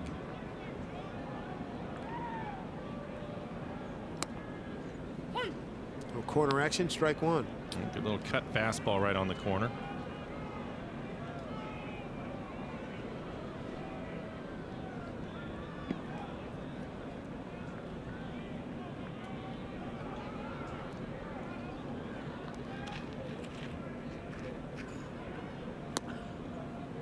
Back there, 1-1.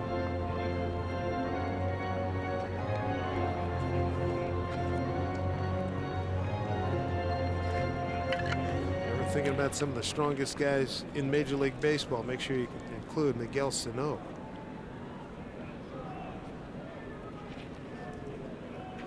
And again, we marvel at 6'4", 270. Twinkle toes down to third with the big arm.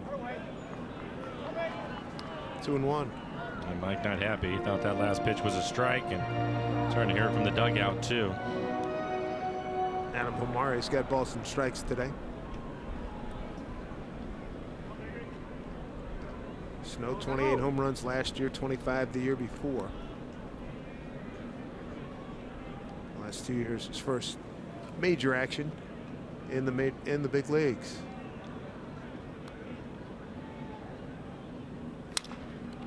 Bat past third base coach Gene Glenn.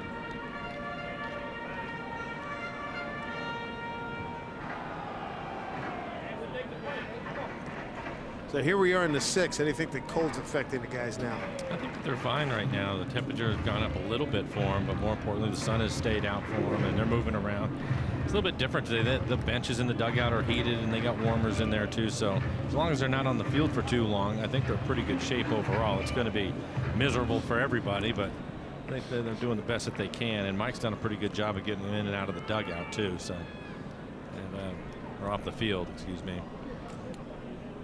Runner at second, nobody out here in the bottom of the 6th. Good fastball in on his hands after pitching him away.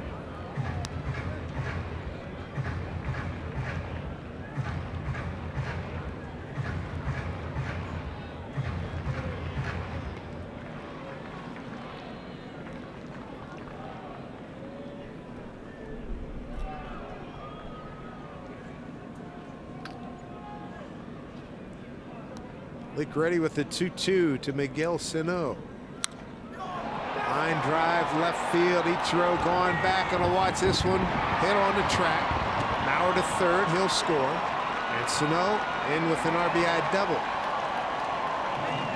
Swings on the board. RBI for Sano, his 8th. That's his 3rd double.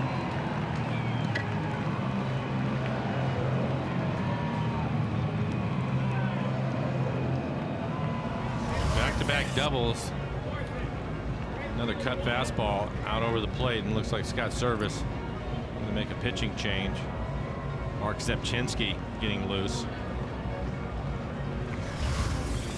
Mike Leake gets into the 6th, gives up a couple of doubles. That's it for him today. He leaves with a 5-1 lead here in Minnesota.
Sausage links only at Jack in the Box. By BNSF, sponsor of the BNSF Blast. By CenturyLink, connecting you to the power of the digital world. And by Money Tree, proud to make a donation to Mariners Care for every Mariners win. 5-1 lead for the Mariners, game 2 of this 3-game set. And Mike Leake turned in 5 innings and change. Pretty good work. Just 3 hits. Gave up the 1 run. It was Arnie is responsible for the runner out at second base right now. 4 walks, didn't strike anybody out. 92 pitches, 51 of those for strikes.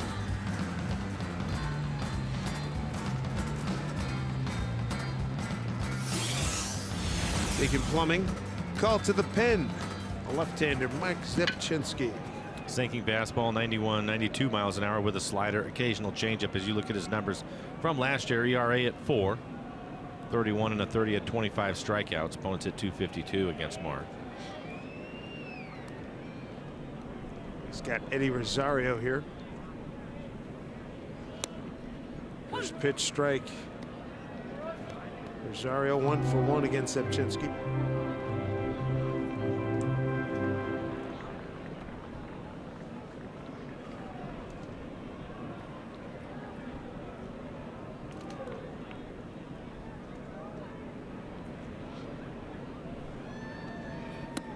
Outside.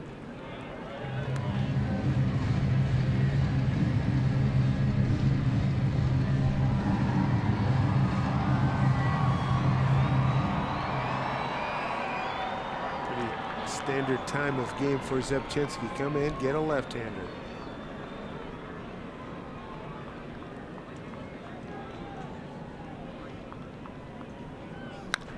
Smoke to center field, base hit. Sano to third, getting the wave on. He's going to score. They got Rosario hung up, but nobody at first as Healy was the cutoff man. RBI single. It's a 5-2 ball game for Rosario. His second RBI. He's now 2 for 2 against Zepchinski.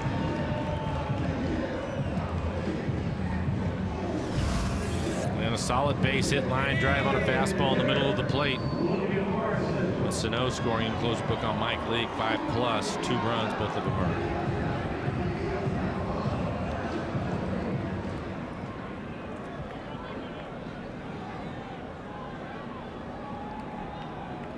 Another lefty for Zepchinski to face in Lomo. Logan Morrison 0 for 2, went deep to right field. Haniger made the catch and pop up to Seager.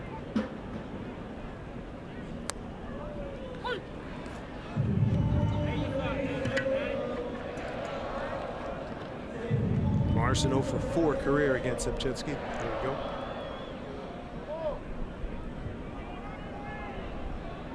They have the shift on with him hitting. Kyle Seager had been even with the bag at third, but now he's all the way back out at the shortstop position. Good slider. Chase. Really good slider just off the plate.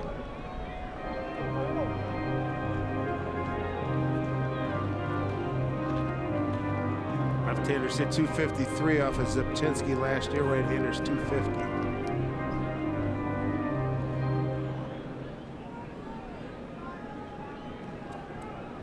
Looking in the dugout, and I can see Chris Prieto trying to get Ichiro's attention, saying no doubles, giving him no double sign. Swing, a flailing swing and a miss. Morrison gone on 3 pitches. And Ichiro just picked him up, so they moved back a couple of steps. Another pitch down out of the strike zone. Pretty good breaking ball.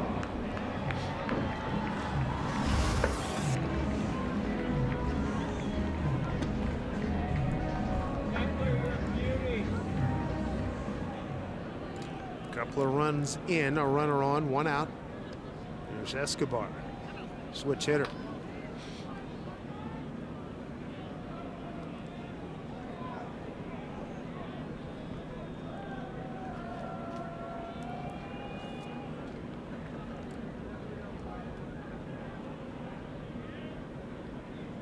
Way outside, ball 1.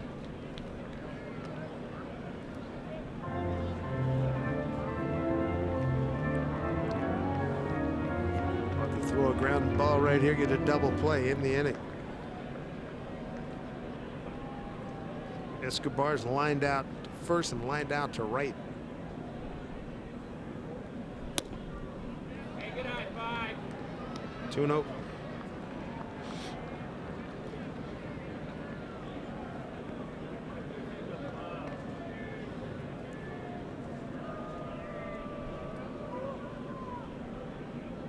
Zepchinski, 32 years old, out of Oaklawn, Illinois.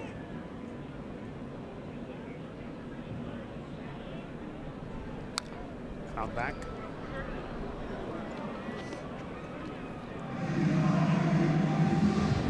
Mariners got 3 in the 4th, 2 in the 5th.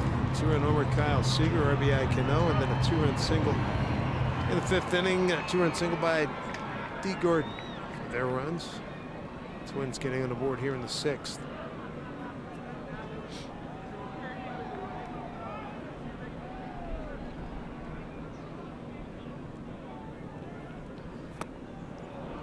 Very good pitch, biting down and in. They started him off with 3 fastballs away. Came right back, like either a cutter or a slider at his back foot, and get him swing over the top of it. Only changed what pitch he was going to throw, but the location overall. Zepchinski in his 7th team in 10 years. Good lefty late in the ball game for a couple outs.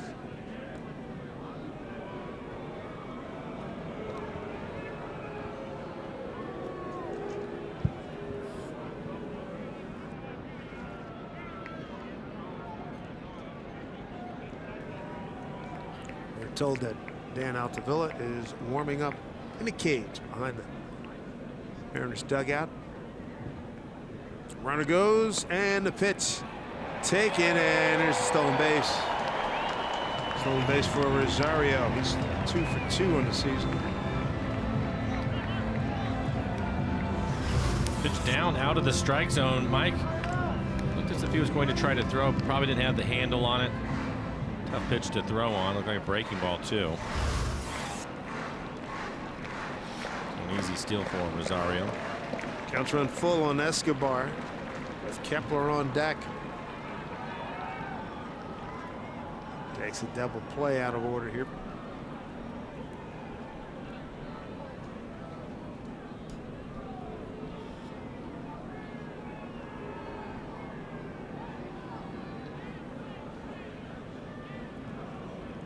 Something's got to give here. Zepchinski against Escobar. Line drive down the line. Foul. Trying to go back to that slider. You see in the middle of the plate.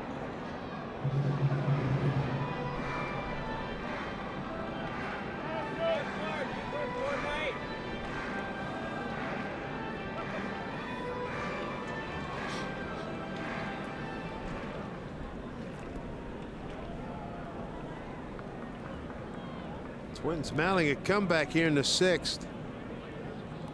Zepchinski trying to tamp it out. 3-2 pitch. Foul back. That was a pretty good fastball.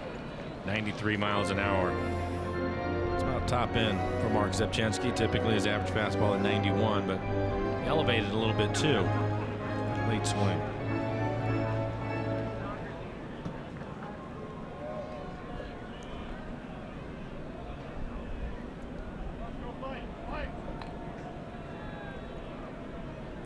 Here we go, 3-2 one more time.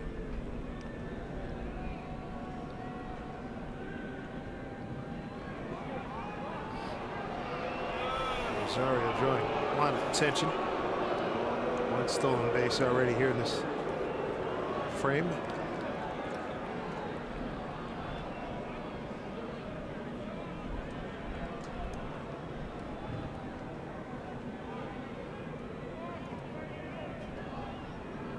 Three-two pitch. Fouled off again. Very good battle. This will be the 9th pitch in this at bat.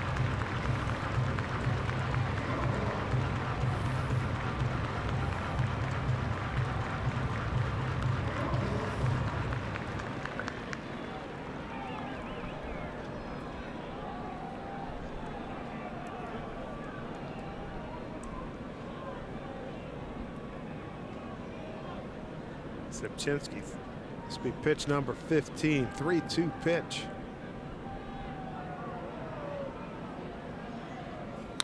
And there's a base hit, left field.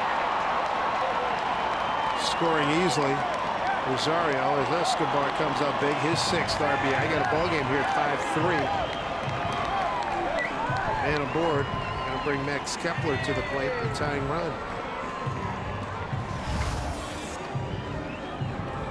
Another look at it. Off speed pitch. It was actually off the outside corner. Wasn't even on the plate. So pretty good hitting. Driving another run.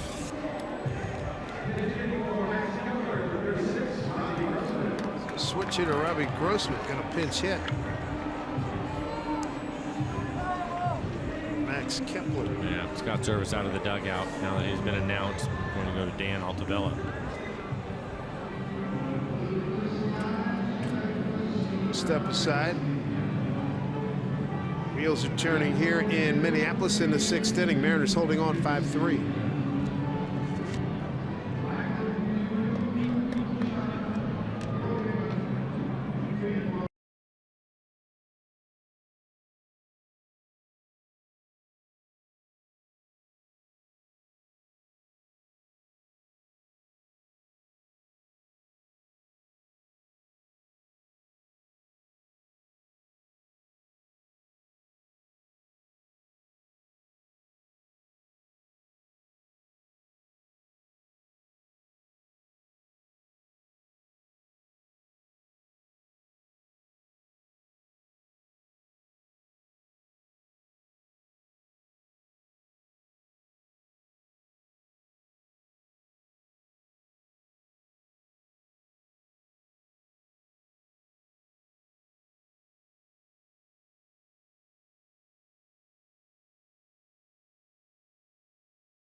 52 strikeouts for Dan last year. Opponents hitting .242 against him. His fastball mid to upper 90s, hard slider. Turns Grossman around.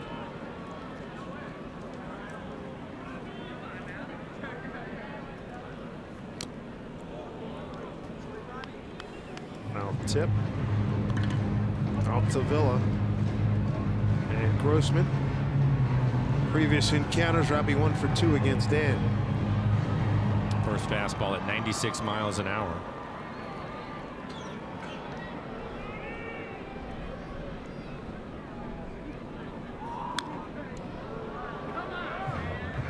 Dan feeling pretty good. No surprise that he doesn't have sleeves on today. Dan pitched an inning in a third, 3 hits, 1 run on Thursday. No walks and 3 strikeouts.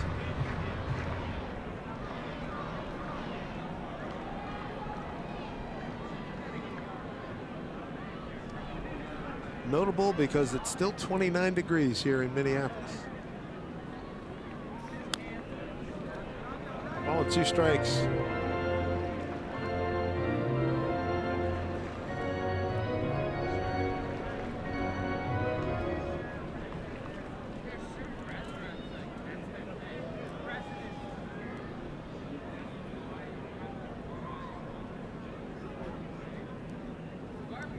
Pitch from Altavilla, breaking ball, get him looking. Good slider. Beauty. 2 outs. Just a quality strike. Not much he can do with that, right on the outside corner. Jim Byron Buxton.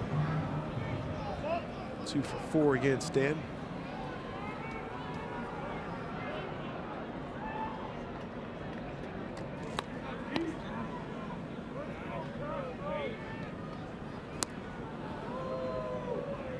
Strike 1 to Buxton, who's 0 for 2. Ground out to short, fly to right.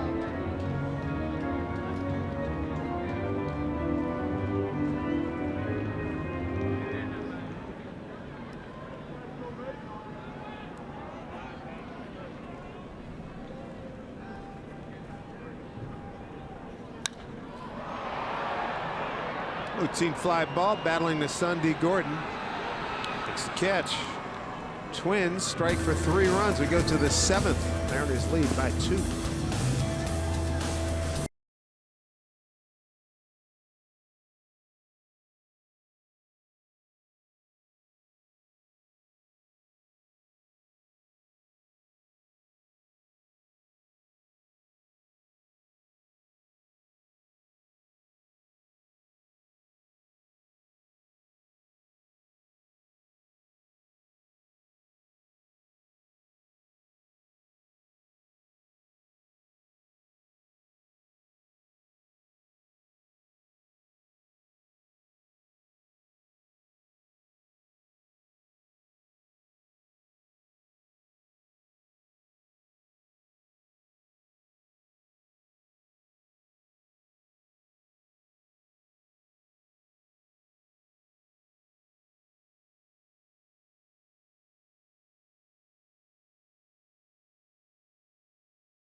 New pitcher Ryan Presley, but let us tell you about what you can do during the regular season. Watch every out-of-market regular season game live at the home, in the office, or on the go with MLB.tv. Your subscription includes MLB at Bat Premium, allowing you to watch live baseball on your favorite supported devices.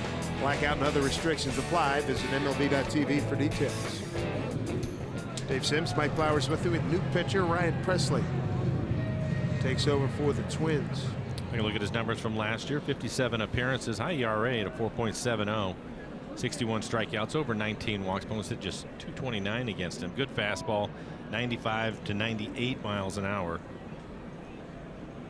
Curve and slider to go with it. Ichiro's his first hitter. Ichiro 1 for 2 with the runs scored. Grossman came into the game as a pinch hitter. He will stay in right field.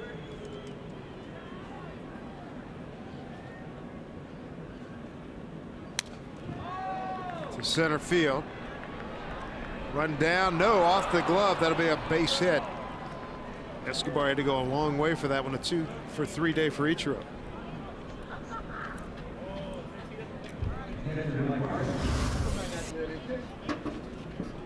Jams him a little bit. A late break from Buxton, the center fielder, as it goes off the glove of the shortstop. Escobar not able to make the catch. Mike Margema with the double his last time up. Hit it down the left field line, got it hit in the count, 2-0.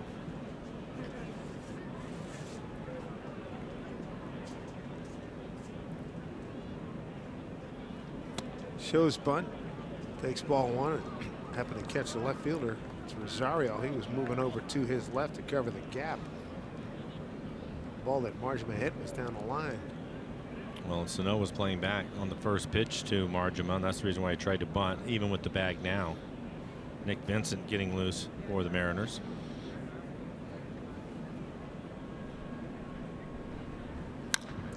Bouncing ball to the shortstop Escobar. They go to Dozier for 1, over to Mauer, and Margema beats it out.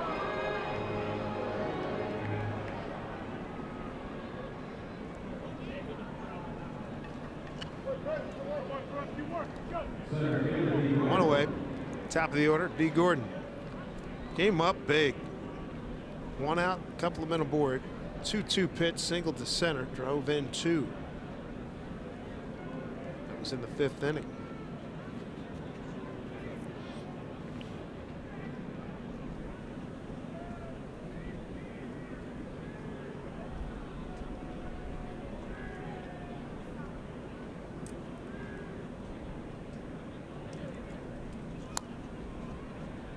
Ball 1 from Presley.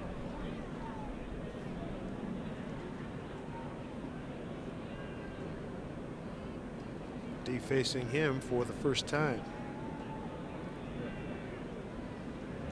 D all bundled up. Can only see the eyes.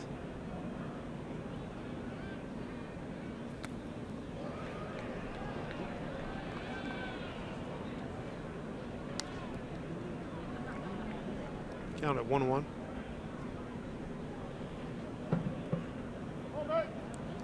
Florida guy, so it makes sense that he'd be all bundled up like that. Makes sense for anybody to be bundled up like that. Only time he sees his temperatures in his refrigerator. 1-2.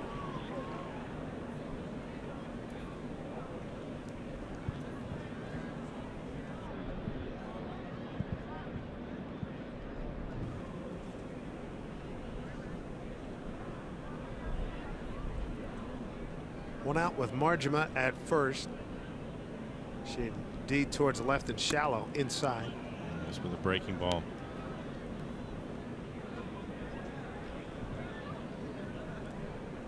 I know Buxton can run, but if he were to split the difference between Buxton and Grossman, I think the only thing I'd be worried about is D running up the back of Margema, who can run.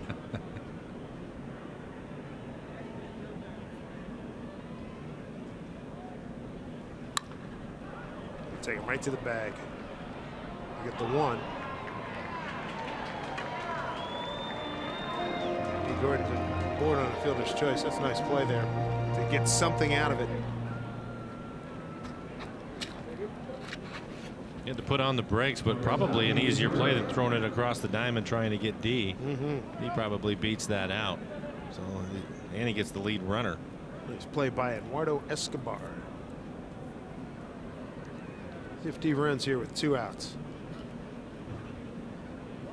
Gene Segura 1 for 3, strikeout looking and swinging, sandwiching an infield hit.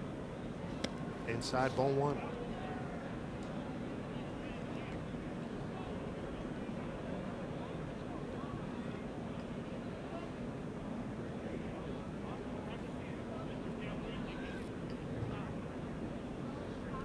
Mariners dugout still in sunshine, not the case for Minnesota.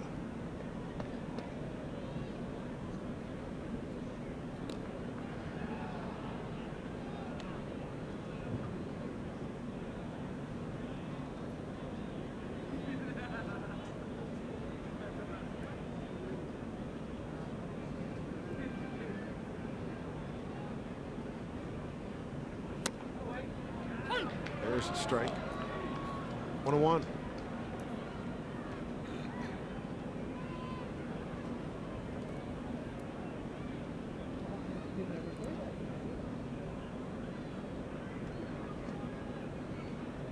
Segura signing a long-term extension with the Mariners last year. Great sign there. This one fouled off. Best fastball so far from Presley, 95 miles an hour on his hands.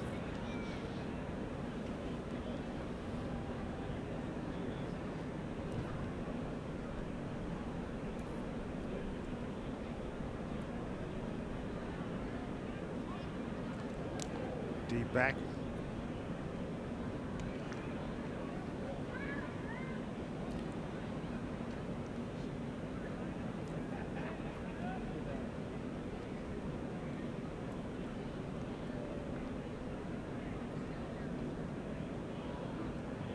Presley taking a lot of time. Here comes the 1-2 pitch.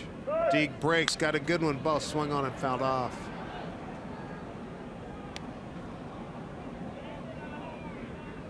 Exploded out of that break. My goodness.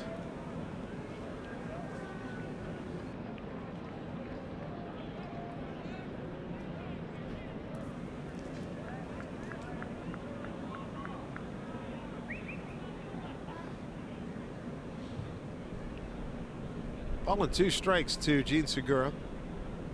Gordon at first. He runs, pitch, swung on, line drive, center field. Buxton's right there.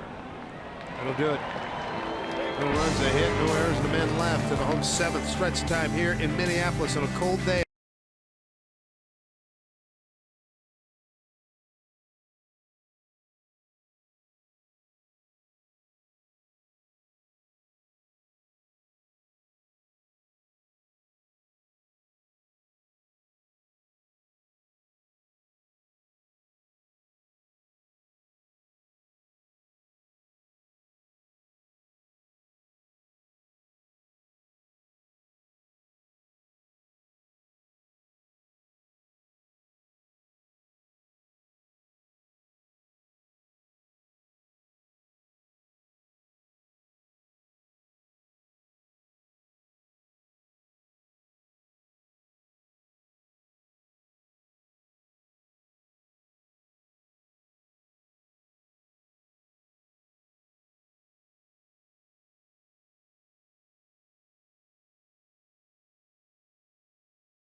Minnesota, as we tell you to take me out to the ball game, take me out to play Washington's lottery.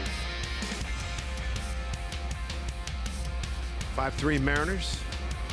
Intended wildlife out there. Good looking ducks.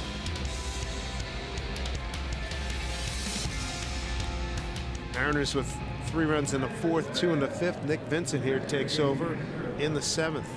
69 appearances for Nick last year, a 3-3 record. 3.20 ERA, 50 strikeouts, over 13 walks. Pretty good cut fastball. You'll see it a lot from him. Fastball right around 90, 91 miles an hour. Cutter 88, 89. And they'll mix in a slider with it. Guillermo Heredia will take over in left field. So Ichiro's day is done. Ichiro with a couple of hits today, 2 for 3. And now it'll be Heredia's turn to play. Start listing best 4th outfielders. He's in the conversation. Yep, I would agree. Jason Castro going to lead off. Almost hitting ball one.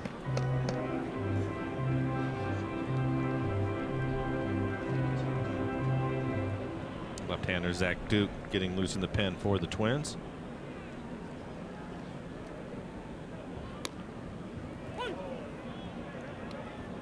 Vincent back with a strike, 1-1. Castro, Dozier, and Maurer. Here's Zach Duke.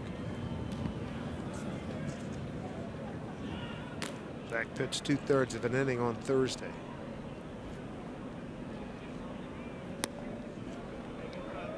One and two to Castro.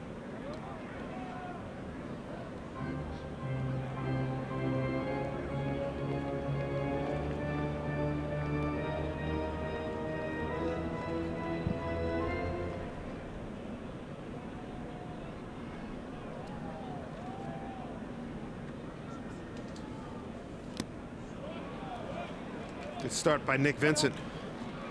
Really nice. One out.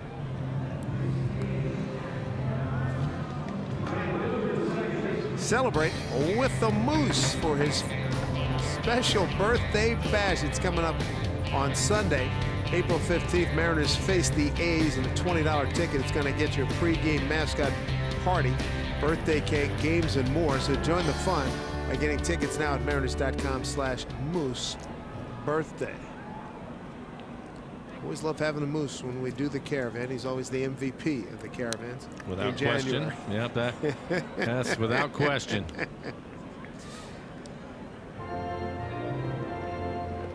Top of the order, Brian Dozier, 0 for 3.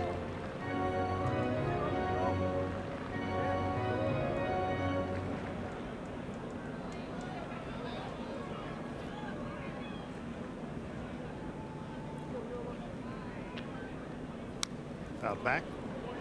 There's some power, and Mariners outfielders are all playing deep under the warning track.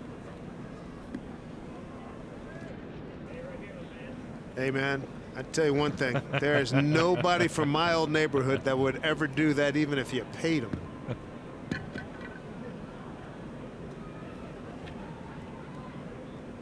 Your hospital room awaits.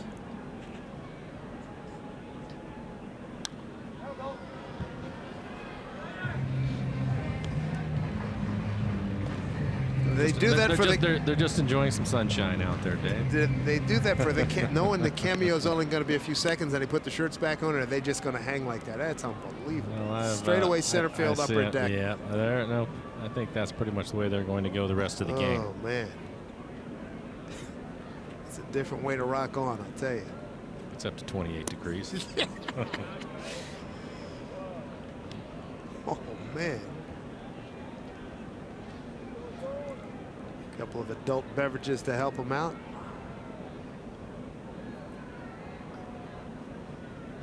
Keeping the hands cold. They want the beer to right. That's going to get down right in front of D. Gordon. In fact, well in front of him. Base hit for Dozier. Good tying run to the plate. It's like a cut fastball. He's able to get it to the outside corner, but it's elevated just above the belt. Soft line drive right off the end of the bat. We have Joe Maurer, who doubled, scored the first run for the Twins. It was in the 6th inning. Double out to left center.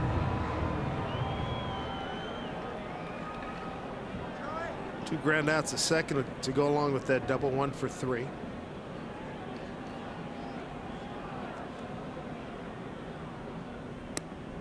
First pitch strike. Maurer 1 for 2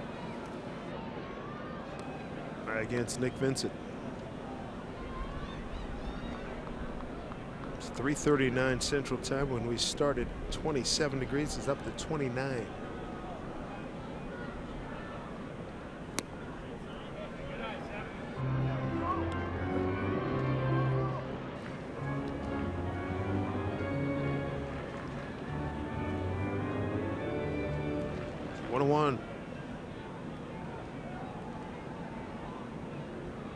A few years ago, concussion.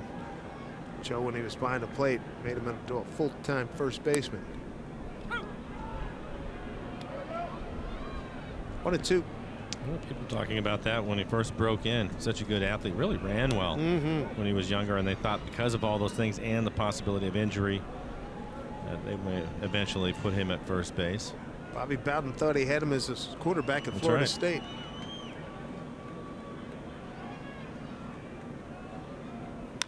Off the fist, fights it off. Heredia coming on. He'll have to play it on the bounce. Tying run aboard the go-ahead run coming to the plate. A couple of soft base hits. One off the end of the bat. The other one was a jam on his hands. It's like another cutter. And he just fights it off. Juan Nicasio getting loose.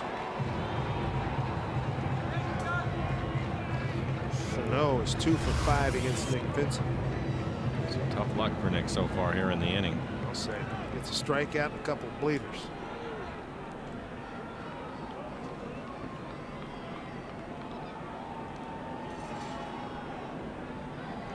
Sano has walked twice and hit a 2-run double to left field.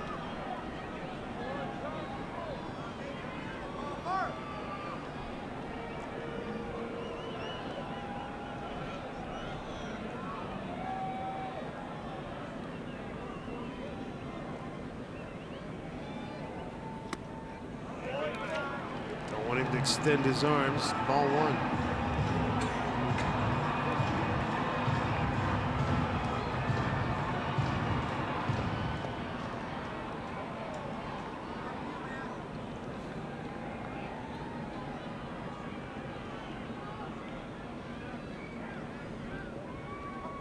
Comes the 1-0 pitch.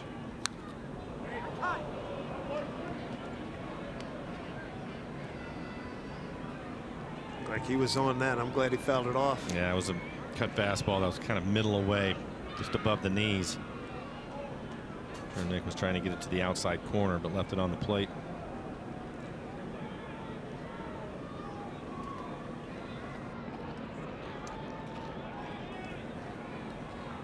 One out. Nick needs a double play ground ball. That's a pretty good pitch. 1-2. Yeah, I think it surprised Sano. He was looking out over the plate for the cutter again, and it was just a good two-seam fastball right on the inside corner. Mariners much more success today. Runners in scoring position.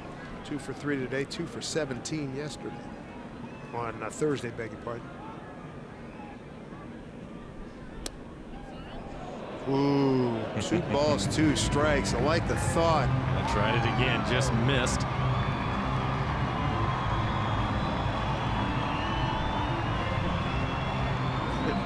Manny, Scott, and Mel wanted that one badly too.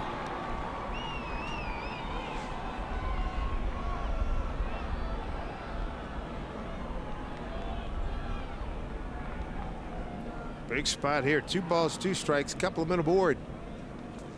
With 1 out. Pitch to Sano. Foul back. Trying to give him the lead.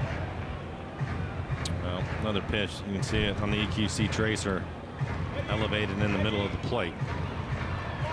Sano, a 2-run homer in the 6th yesterday. Curveball off of James Paxton.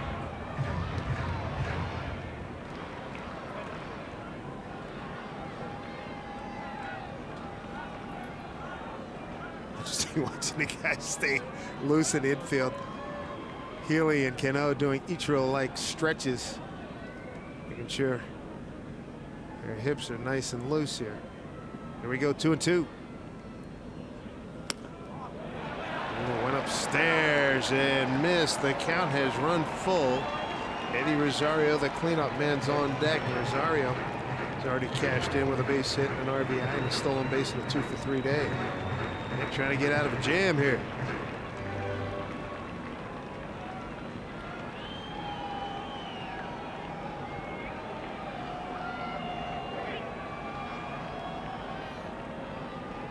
Three balls, 2 strikes to Miguel Sano. Takes it for ball 4. The bases are loaded.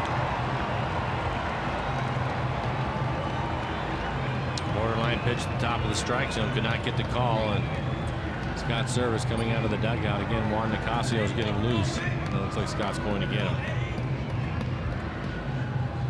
So this could be the ball game right here in the 7th inning. Bases loaded, Mariners by 2. Juan Nicasio coming on, and hopefully he can put out a fire.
Presented by Alaska Airlines. Scout service has gone to Juan Nicasio. This will be Juan's biggest spot here since joining the Mariner Ball Club. 4th reliever for the Mariners this afternoon. Nicasio's fastball in the mid-90s. Slider split. Those numbers from last year, 76 appearances. It's a lot of ball games. 72 1/3 and 72 strikeouts.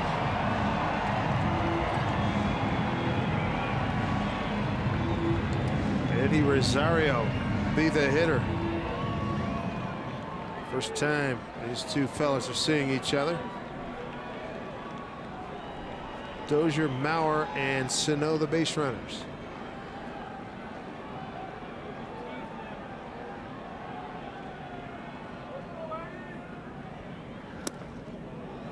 Ball 1.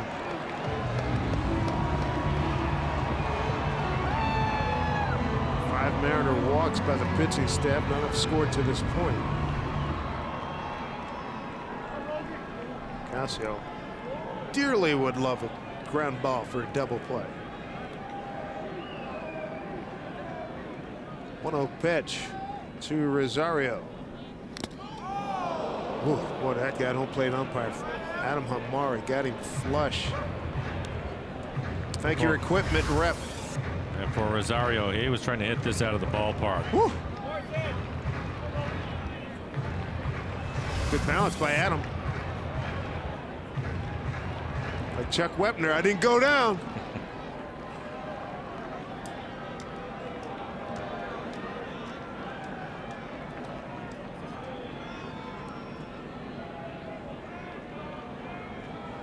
What an opportunity for Juan Nicasio to earn some stripes here for the Mariners. Himself as a new Mariner.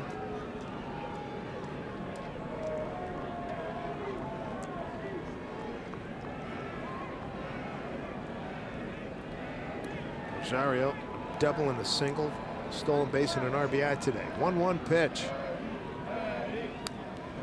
Going after him hard. 1-2.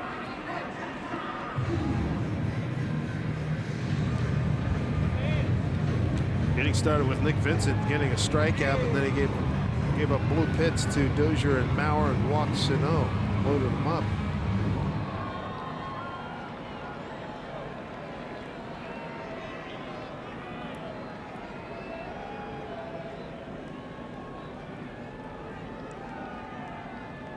Only 2 strikes. Yes, got a piece to stay alive. He's challenging him. Fastball's that last fastball, his best one at 93. That's 4 fastballs in a row.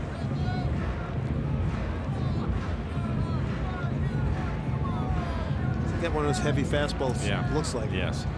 I think right now it's going to be important for them to try to get out of this inning and to make that happen, because the shadows are starting to get out there again. It's going to be difficult swinging the bats probably as soon as this half inning is over. Get a double play ball. Get back into the dugout.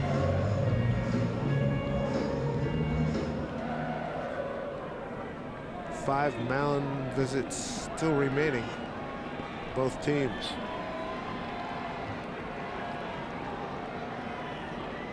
Here we go, 1-2. Bases loaded, 1 out. 5-3 Mariners. Pitch to Rosario. Swat him out. Got him. Good pitch. Strikes out Rosario for out number 2. Beauty. And big time fastball right on the outside corner. Take a look at it. 94 miles an hour. Good target from Marjama, and he hits it. A little bit of run to that fastball too. Good pitch. Still not out of the woods here with Logan Morrison coming up. So for 3, took Henniger deep to right field in the first, popped out to Seager in the 4th, struck out in the 6th in 3 pitches. Morrison 1 for 7 against Nicasio.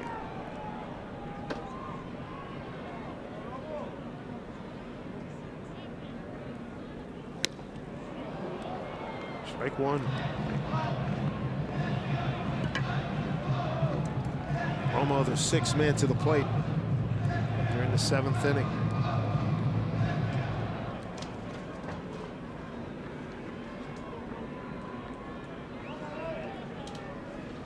Part of that big pool of free agents. Lomo late sign February 28th. The 0-1. Backed him off the plate, 1-1. 38 home runs, Tampa Bay last year.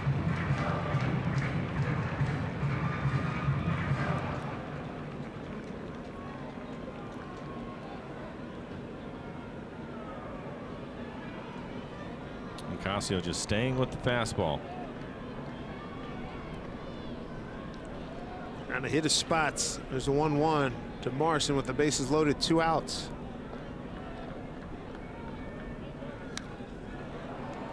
Elevated fastball in on his hands. Everything inside to Morrison. Rosario, who's pitching away and now trying to stay on the hands.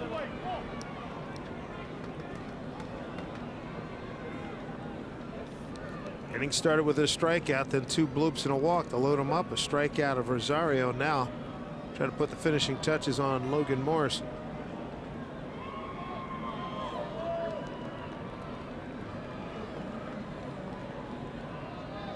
Nicasio deals 1 and 2. The pitch. Ooh, long hold by Marjama, just off the plate. Back inside. You can see on the EQC tracer again the location of all 4 fastballs.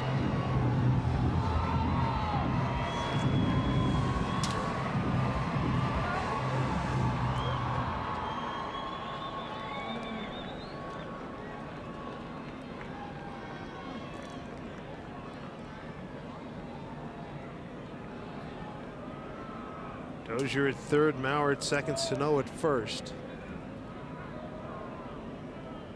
2 balls, 2 strikes to Logan Morrison. Nicasio with the 2-2 pitch. Swung on and hit a long way and hooked foul. Logan Morrison cheating a little bit on the inside fastball in off the plate. That's the reason why it went foul. It's up to 30 degrees here in Minneapolis with, as you mentioned, shadows starting to creeping big time now.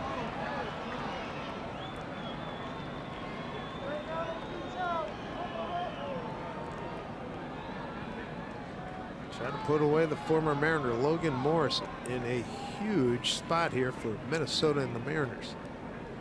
Here comes a 2-2 one more time. Oh man, 3-2. Couldn't get the bottom of the strike zone. Full count. Runners are going to be in motion. And the crowd, sensing a big moment, rises in anticipation here at Target Field. Good crowd on a very cold Saturday afternoon. .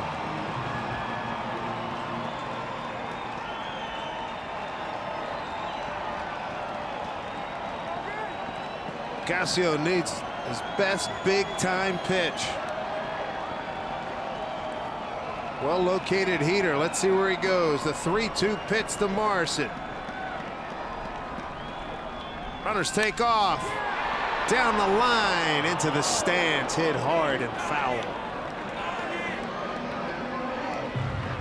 And for Nicasio, he has just stayed inside the entire time. There's been one fastball you can see him miss at the bottom of the strike zone in the middle of the plate. Other than that, elevated and trying to stay on his hands. And Logan at this point is looking in there.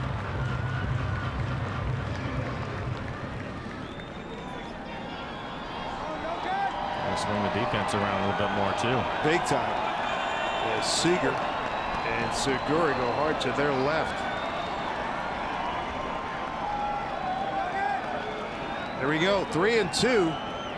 Bases loaded. 2-run lead for the Mariners. The pitch from Nicasio popped up. Long run for Seager. Foul territory. Hanging with it. He's there. Makes the catch. Pitches his way out of a tough situation to keep this a 5-3 Mariner lead.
And the Minnesota 7th. So take a look at our IBEW. Nika investing in our future. How about shortstop Donnie Walton of Modesto Friday in Lancaster? Good day. 4 for 5, a homer, 2 runs knocked in, and a run scored. 5th round pick back in 2016. Way to go, Donnie.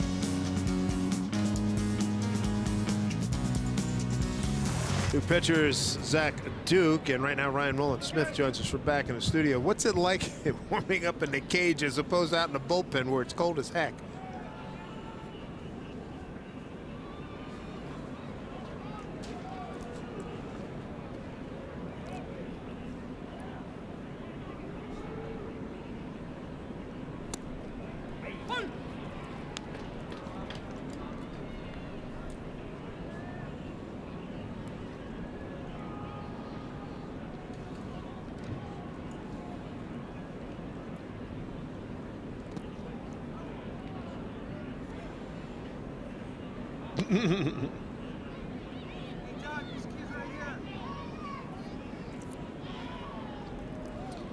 Hey, Ryan, talk a little bit about Nicasio and that battle that he just had with Morrison. We were talking about it. I think it was 7 pitches in a row that were inside to him, and then eventually gets him out away on the pop-up and the play by Kyle Seager.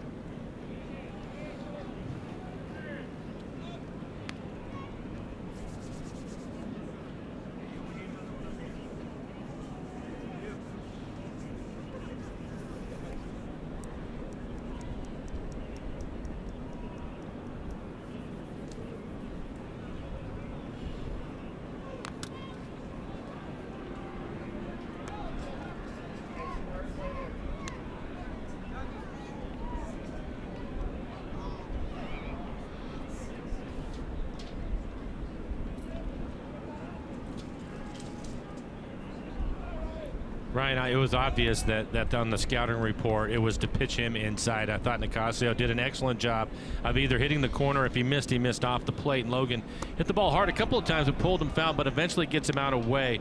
Where's the sense that as far as eventually getting away from maybe where the scouting report is to throw that fastball away to pop him up?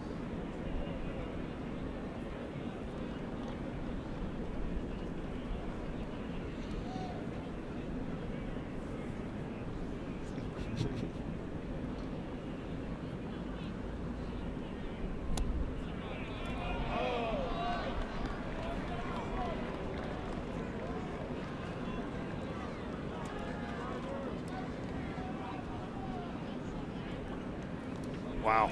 Boy, that's good looking things, Ryan. Thanks so much. Catch you on the Mariners postgame presented by Alaska Airlines. There's Zach Duke's numbers. 27 appearances last year with St. Louis. ERA just under 4. Ended up walking Cano to start things off here. Fastball, slider primarily. His fastball 88 miles an hour, so he doesn't throw hard. He's going to try to locate. 0 for 3 day for Mitch Haniger. Exit strike one, fly to center, pop to second, fouled out to first. Mariners put 3 up on the board. 4th inning. RBI single Cano, 2-run homer Seager. Career hit number 999 for Kyle. First homer of the season. Added 2 more in the 5th. D. Gordon. Single, scored 2. The last 4 innings, Mariner pitching has stranded 6 runners. And the bases loaded in the 7th for Minnesota.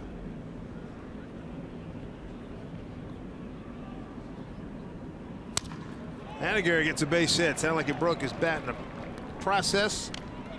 But as you guys always say, Dad a hero. He will trade a baseball bat in for a base hit anytime. 2 men aboard. Yeah, right off the end of the bat. That's what broke it. Soft line drive. He took a look at it. When you see that? Ah, that was my honey right there. Come on. We'll bring up Kyle Seager. Kyle with a home run. Home run back in the 4th inning. 1 more hit. He'll be at an even 1,000 hits for his career. Be a good time for the Mariners. 2 for 3 this afternoon, hitting with runners in scoring position. Dynamic improvement over the last 2 games. Foul ball the other way.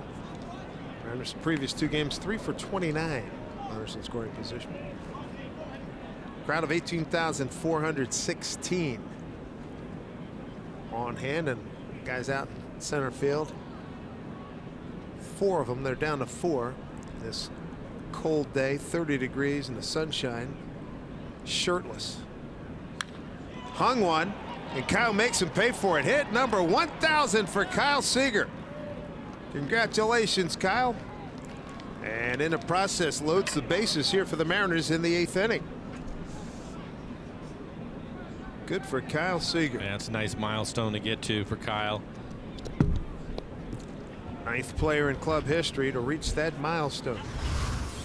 And we'll take a look at it. Stays on a breaking ball. It's elevated for him, and he lines it into right center field. Great situation for the Mariners here in the inning, and a nice milestone for Kyle Seager. The Twins loaded him up in the 7th. Mariners do it here in the 8th. Taylor Motter going to hit for Vogelback. Drawn in infield. He's been working on hitting the other way. Everybody knows him as a pull hitter from last year. He's got 2 career grand slams. We saw him do that last year.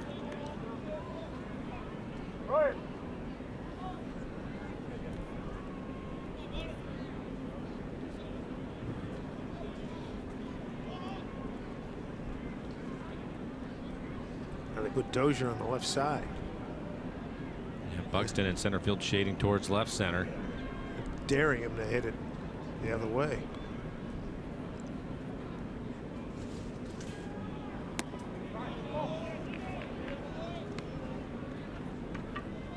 Remember what he had in spring training? He had a double right center field and a home run. And a home run. Yeah.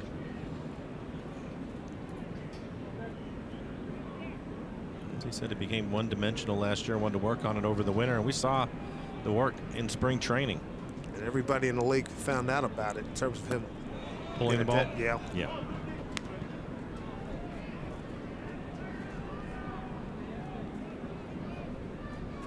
Trevor Hildenberger getting loose in the pen. Right-hander. Chance for some insurance tallies here in the 8th. Outfield swung a little bit towards left, not deep. 3 men on the infield left side. Foul.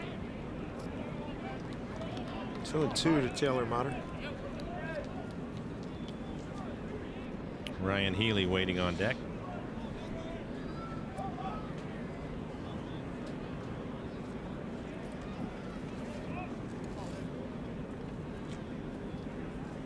Bases loaded, nobody out. What an opportunity. Hunter's first pinch hit availed for the season. Wow, strike 3 called. Too close to take, 1 out. Breaking ball. Looks like he gave up on it, thinking it was going to be off the plate.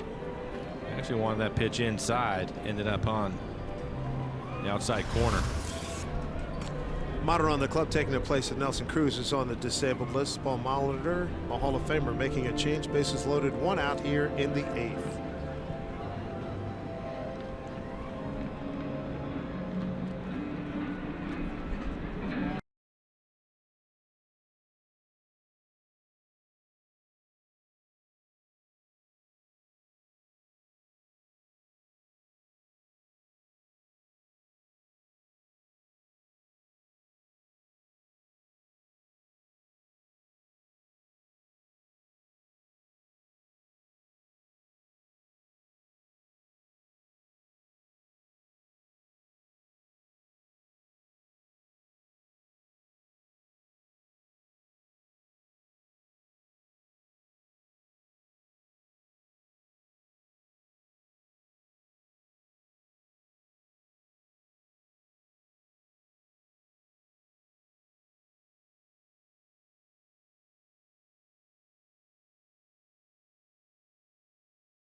Your Where I Root today.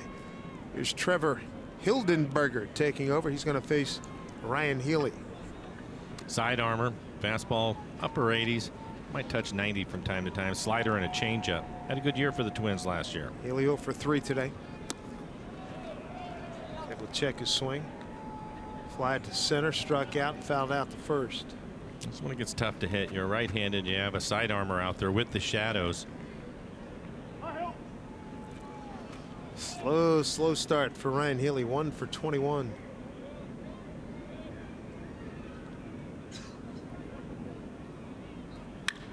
Not anymore. This one ripped into the gap. Everybody runs. Scoring is Cano. Haniger right behind him. Seager behind him. Nice breakout, Ryan Healy. A 3-run double. Beautifully done. He hit that right on the screws. 8-3 Seattle. And smart hitting.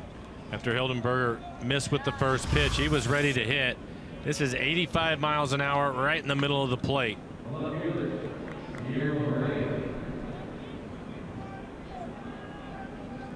Ryan Healy, that has obviously feeling really good after starting 1 for 21.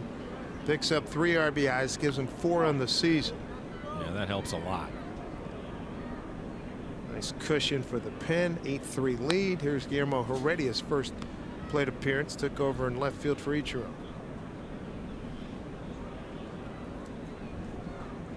That was a bullet.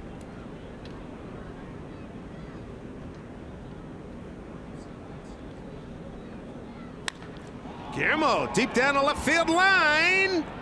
And that is a home run. Guillermo Heredia with his first home run of the season. The 2-run shot. We get double figures. 10-3 lead for the Mariners.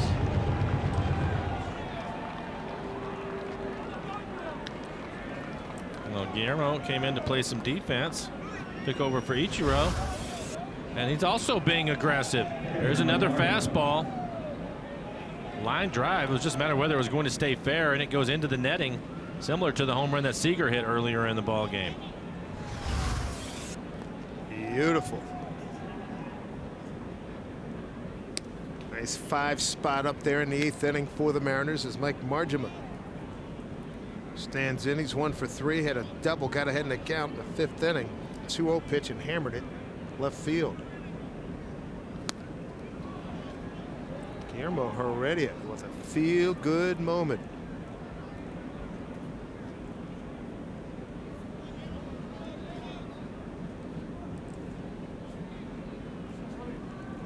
Good for him. Big swing and a miss. Heredia, 6 home runs last year. It's his 8th career home run in the big leagues. Ryan Healy cleared the bases with the double.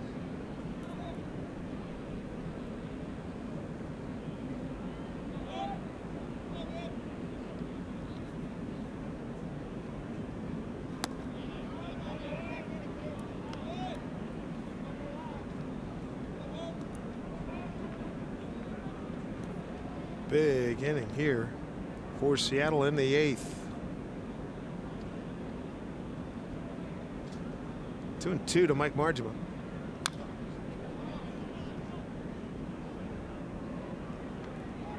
Hildenberger going with the slider now. Chased him off the fastball.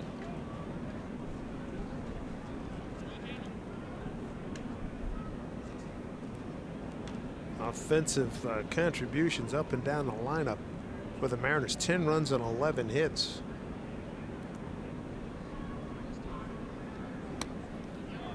He did go.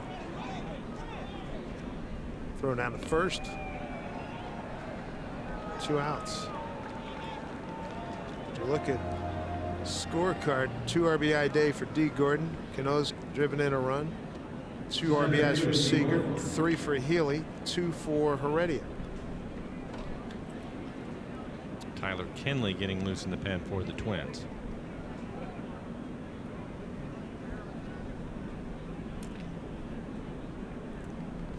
Top of the order, D. Gordon. 1 for 4.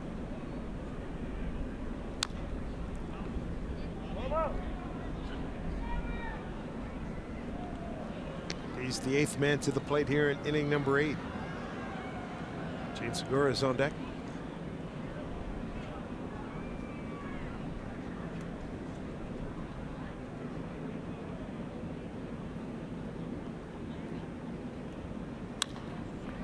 Center field, Buxton's got it. Great inning for the Mariners as they score 5 times. Healy a bases clearing double and a 2-run homer. First of the year for Guillermo Heredia. Put a big exclamation point on this ball game. Here's the Mariners in double figures, 10-3 here at Minnesota.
the league, and it looks like this. Red Sox really pounded Tampa Bay. Yankees beat the Orioles. Tigers win. No score in the Royals-Indians game, and still to come a couple late games. As Juan Nicasio throws the first pitch to Eduardo Escobar. Probably a lot nicer for Juan Nicasio at this point. Came in with a lot of pressure on him, bases loaded. Was able to get out of the inning. And now, an extra 7 runs to work with. Haniger backing up a few steps. 1 away. Andrew Romine getting a chance to play. Big lead. Cano off his feet.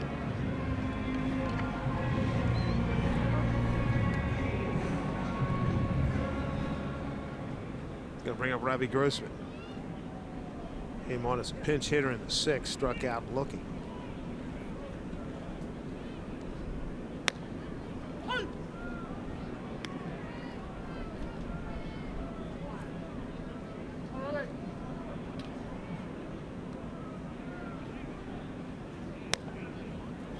Keep pounding the strike zone, 0-2.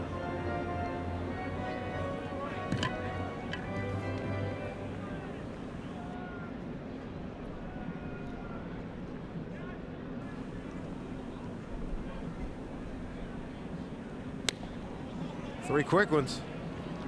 2 outs. He's had a good fastball today, including that last one at 94, right on the outside corner.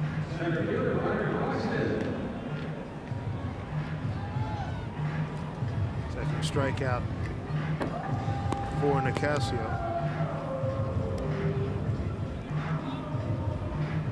Forecast for tomorrow here in Minneapolis. Scattered snow showers with snow becoming steadier and heavier late in the day. High 33.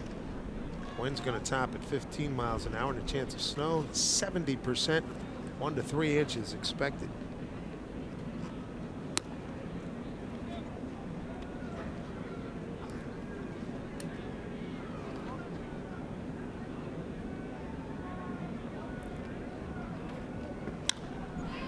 Buxton sends one to Haniger, and a very effective inning by Juan Nicasio with the big lead. Came in, pounded strikes, paid off. 10-3.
Kinley.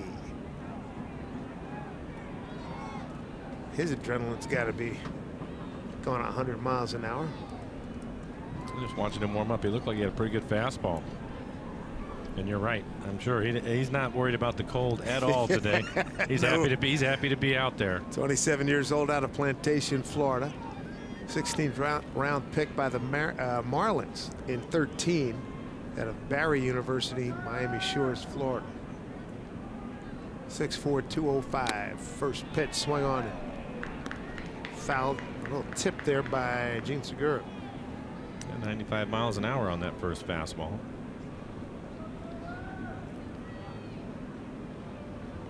Kinley's been in the minors since 2013 season. James Pazos getting loose for the Mariners. And I want to get him straight. He was shaky his first time out. Really struggled with his slider.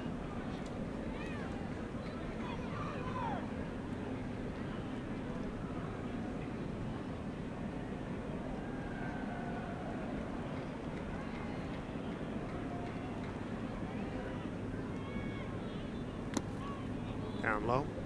44 saves in the minors for young Tyler Kinley.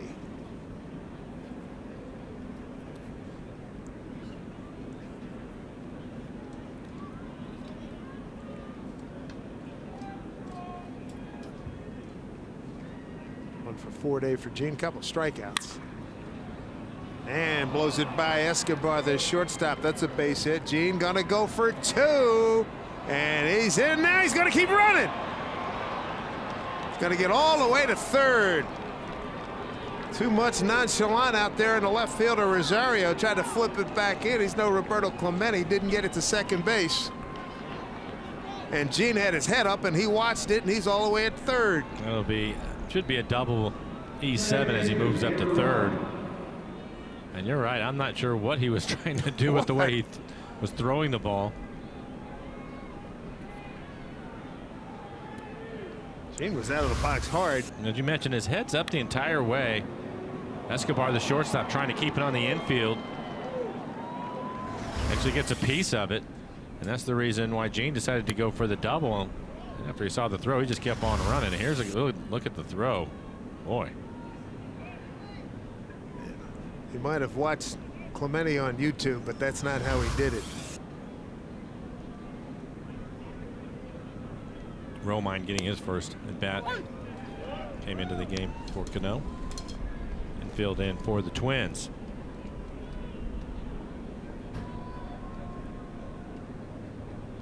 Romine 0 for 1 so far. His third game.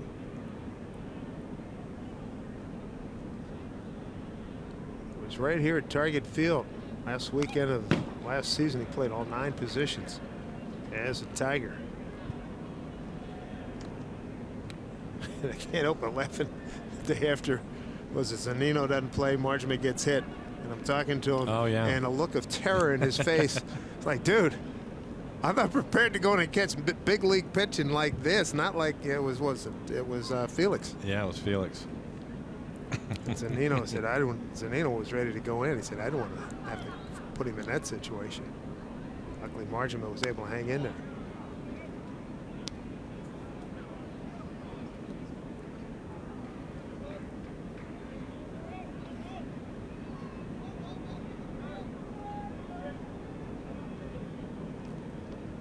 Chance to pick up another run here.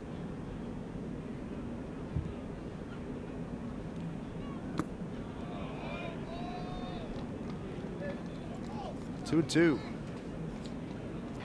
Twins in the bottom of the 9th will have 9, 1 and 2 coming up.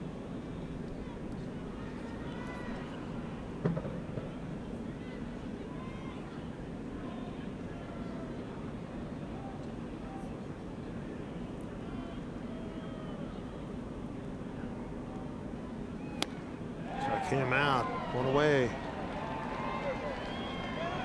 First big league strikeout for Tyler Kinley. Make your voice heard, everybody. Nominate your favorite plays of the week by tweeting us using the hashtag #RootFanFave. You can watch the Mariners pregame show every Sunday to find out your fan favorite plays of the week. Plus, Each month, one lucky fan's going to win a Coors Light Yeti cooler just for participating. For official rules, visit rootsports.com. Mitch Haniger, solid single to left. 1 for 4 runs scored here today. Drawn in infield, trying to pick up the 11th run.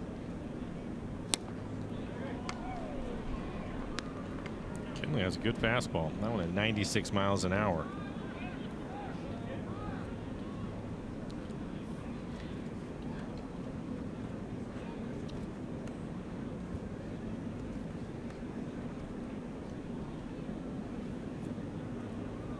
Here comes 0-1.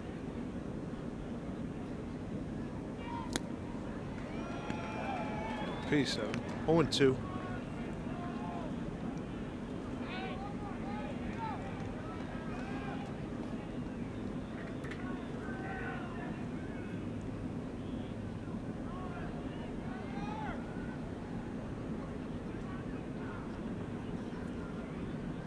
Castro sets up outside.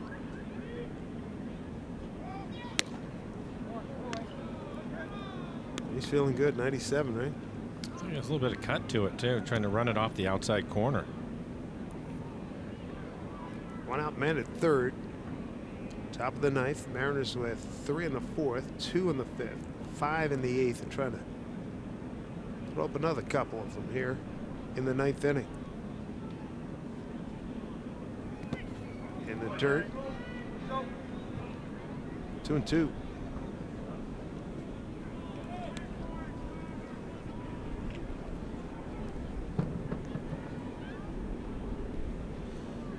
See the Twins Memorial Day weekend in Seattle.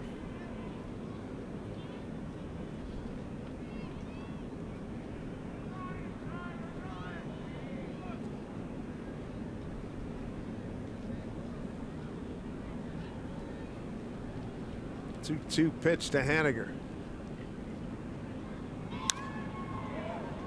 Popped up out of play. Guillermo Heredia, a 2-run homer, 3-run double. Ryan Healy, Kyle Seager hit a 2-run homer. Cano's driven in a run with a single, a 2-run single by D. Gordon. Your RBIs today.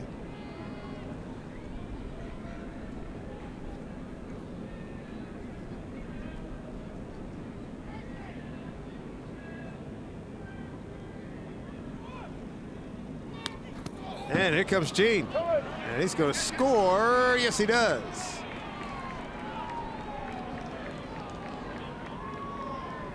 The Mariners lead now 11-3.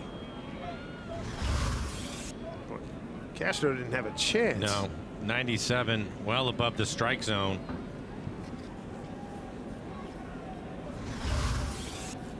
Now the trainer's out to look at Castro. Tell you what, he might have strained something trying to get that fastball reaching up.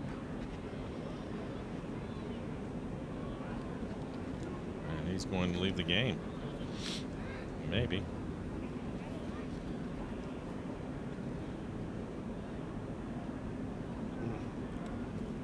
Yeah, he had to really explode upwards. Yeah, so he's going to stay in there. Good. Another look at it. Set up on the outside corner. And again, Kinley's throwing 97 miles an hour. And you can see he was hurt right there. Yeah.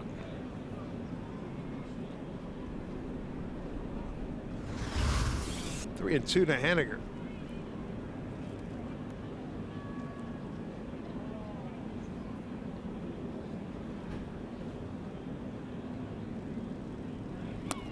And he takes ball 4. Back-to-back plate appearances. Mitch has reached. Got a base hit to left last time. Kyle Seager gets started on working his way to 2,000 hits now. Yes, indeed. Kyle with a couple of hits today. 1,000 for him. Also picked up a home run earlier in the ballgame. There you can see it in the 4th inning. It's been a good afternoon for him.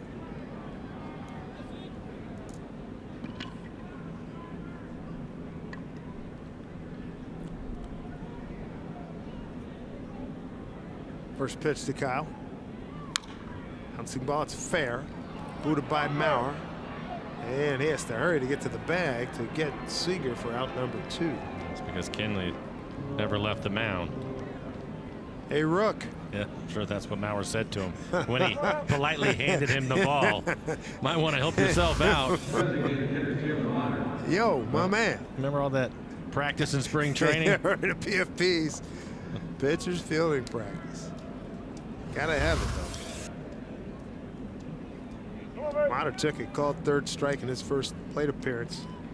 Bases loaded in the 8th.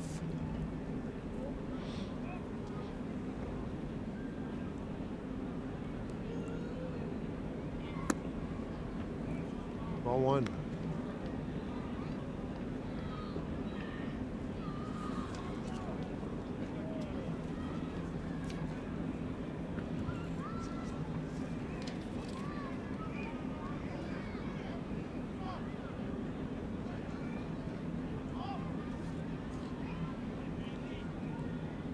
Pitch. Fouled off. Motter 297 in the spring. 7 runs, 7 doubles, a triple, 2 home runs, 14 runs batted, and 6 stolen bases. Again, spring training, but nonetheless, he did show well.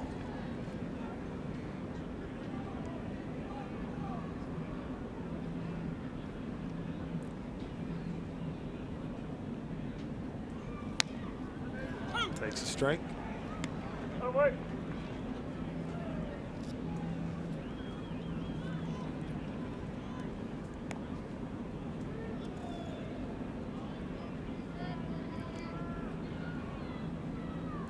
From the Craig Kimbrell School of Setup.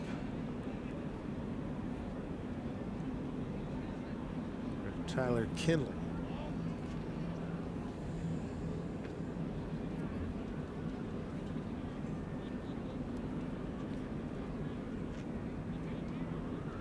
Yep, cold day here in Minneapolis, up to 30 degrees.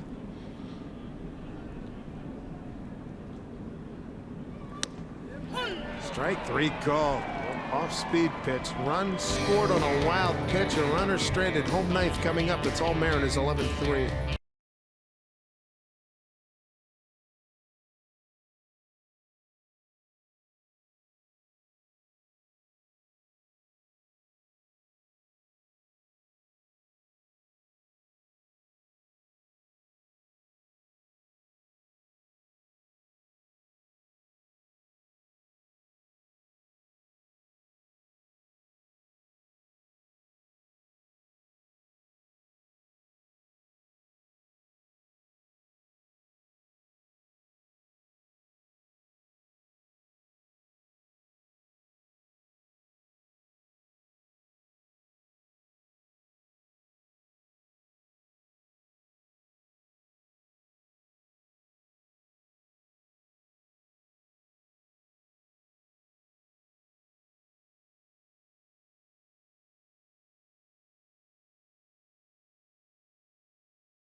All right, Jen and Ryan James Pazos takes over. He's going to face Ari Adrianza. Pinch hitting here for Jason Castro. See the numbers for James from last year: a 3.86 ERA, 65 strikeouts, and 53 2/3. It's a good number for him.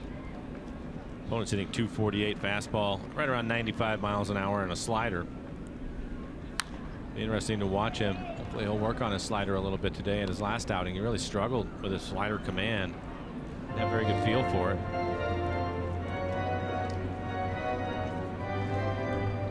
Pazos pitching on Wednesday in a 10-1 loss to the Giants. He pitched an inning, 3 hits, a run, a walk, and 2 strikeouts.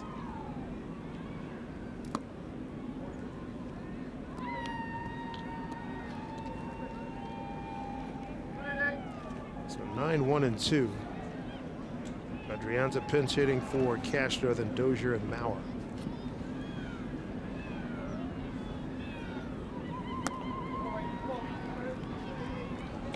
Got the good heat, but he's at 2-1.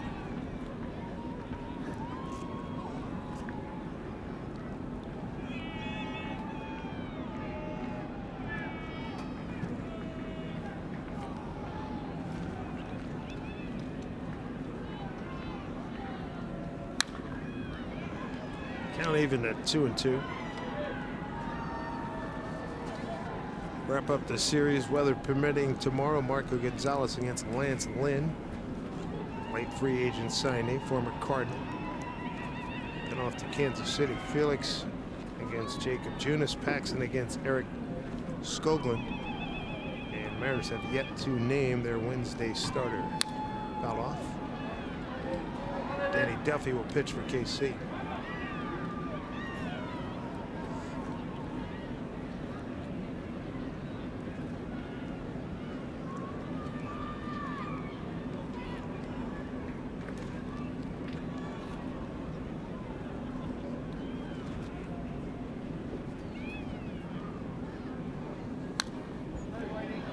Right after him with the fastball.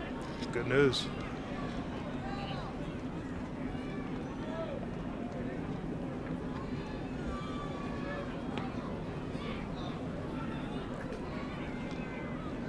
Just a few hardy souls remaining from the 18,416 here at Target Field this afternoon, this cold Saturday afternoon.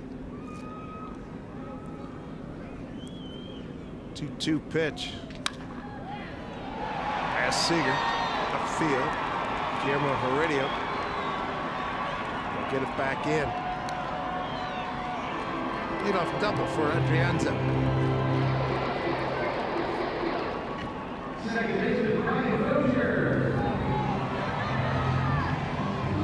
Seven pitches, all of them fastballs, all of them 95 miles an hour.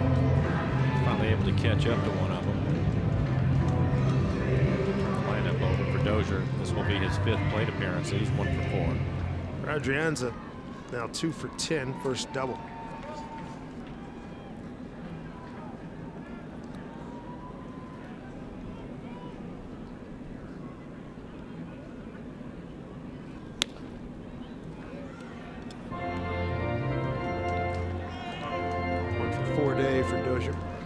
Hit center field, bloop in the 7th.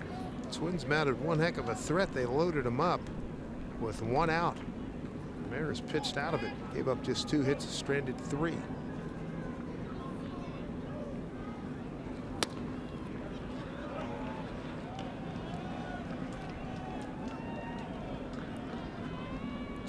To Brian Dozier.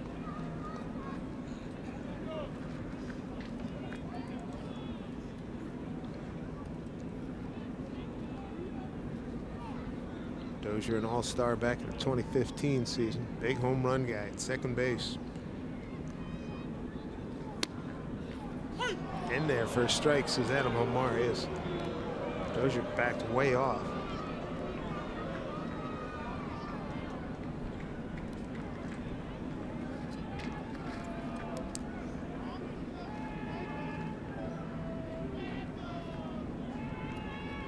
Been a productive home run hitter here.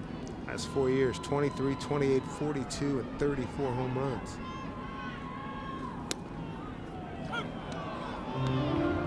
Even at 2-2.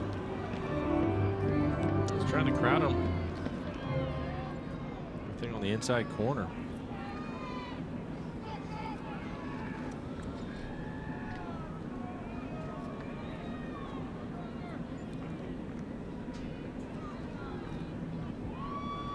Pazos ready with the 2-2 pitch.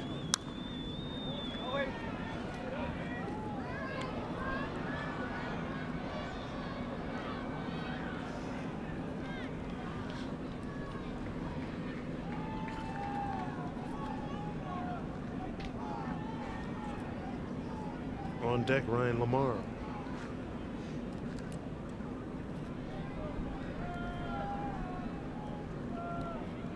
2-2 one more time from Pazos. There's the breaking ball.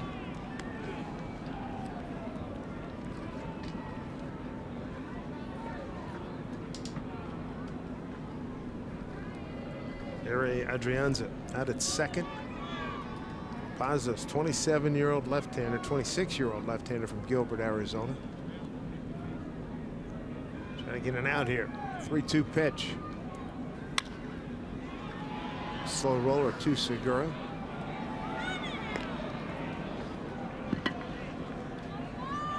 So 1 out, runner to third. We want you to join the conversation for up-to-date game information and live interaction. Be sure to like us on Facebook and follow us on Twitter and Instagram. Check us out and stay connected with Root Sports. Ryan Lamar is going to pinch hit here.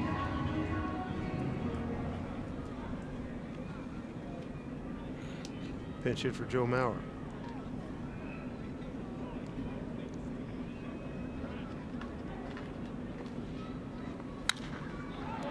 Through the hole for a base hit and an RBI. Don't waste any time as Guillermo gets it back in.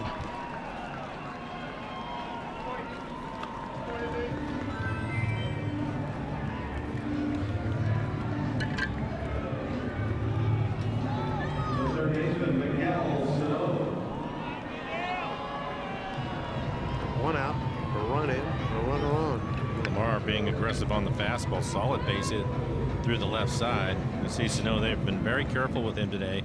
Does have the double, but he's walked 3 times.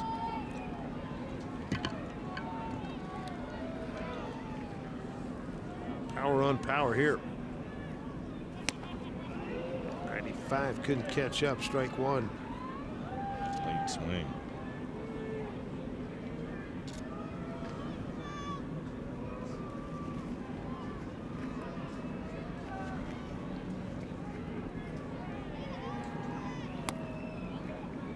It's down low, 1-1.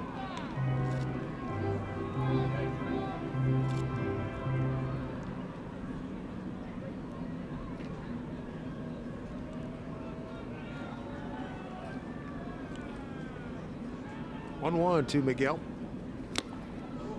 Late on that, 1-2. Mitch Garver on deck. He will pinch it for Rosario.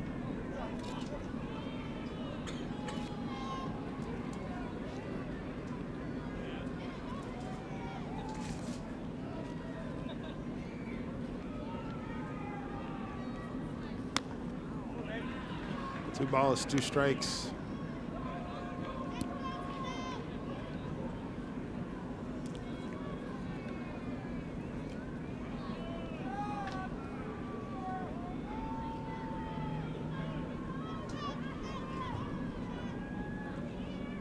Two pitch.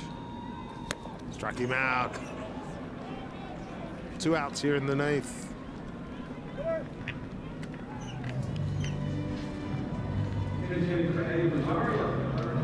This will complete the emptying of Paul Molitor's bench with Mitch Garver coming in.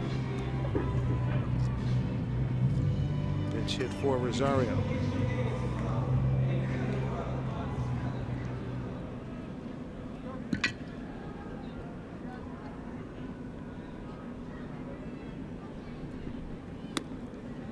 Ball 1 from James.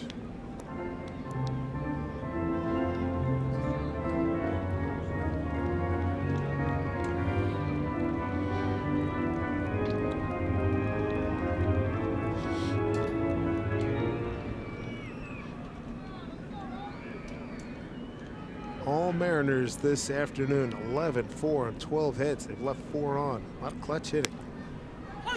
Second base in difference goes Lamar.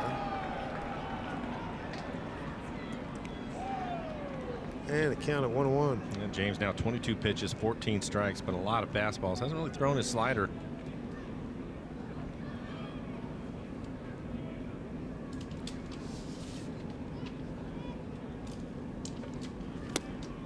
At the target, ball and 2 strikes. Twins down to final strike here. Winner 3 for 9 with runners in scoring position this afternoon.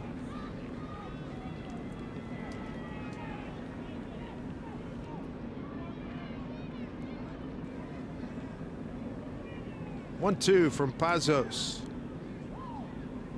Hey, struck him out, and that's your ball game. Mariners a resounding win.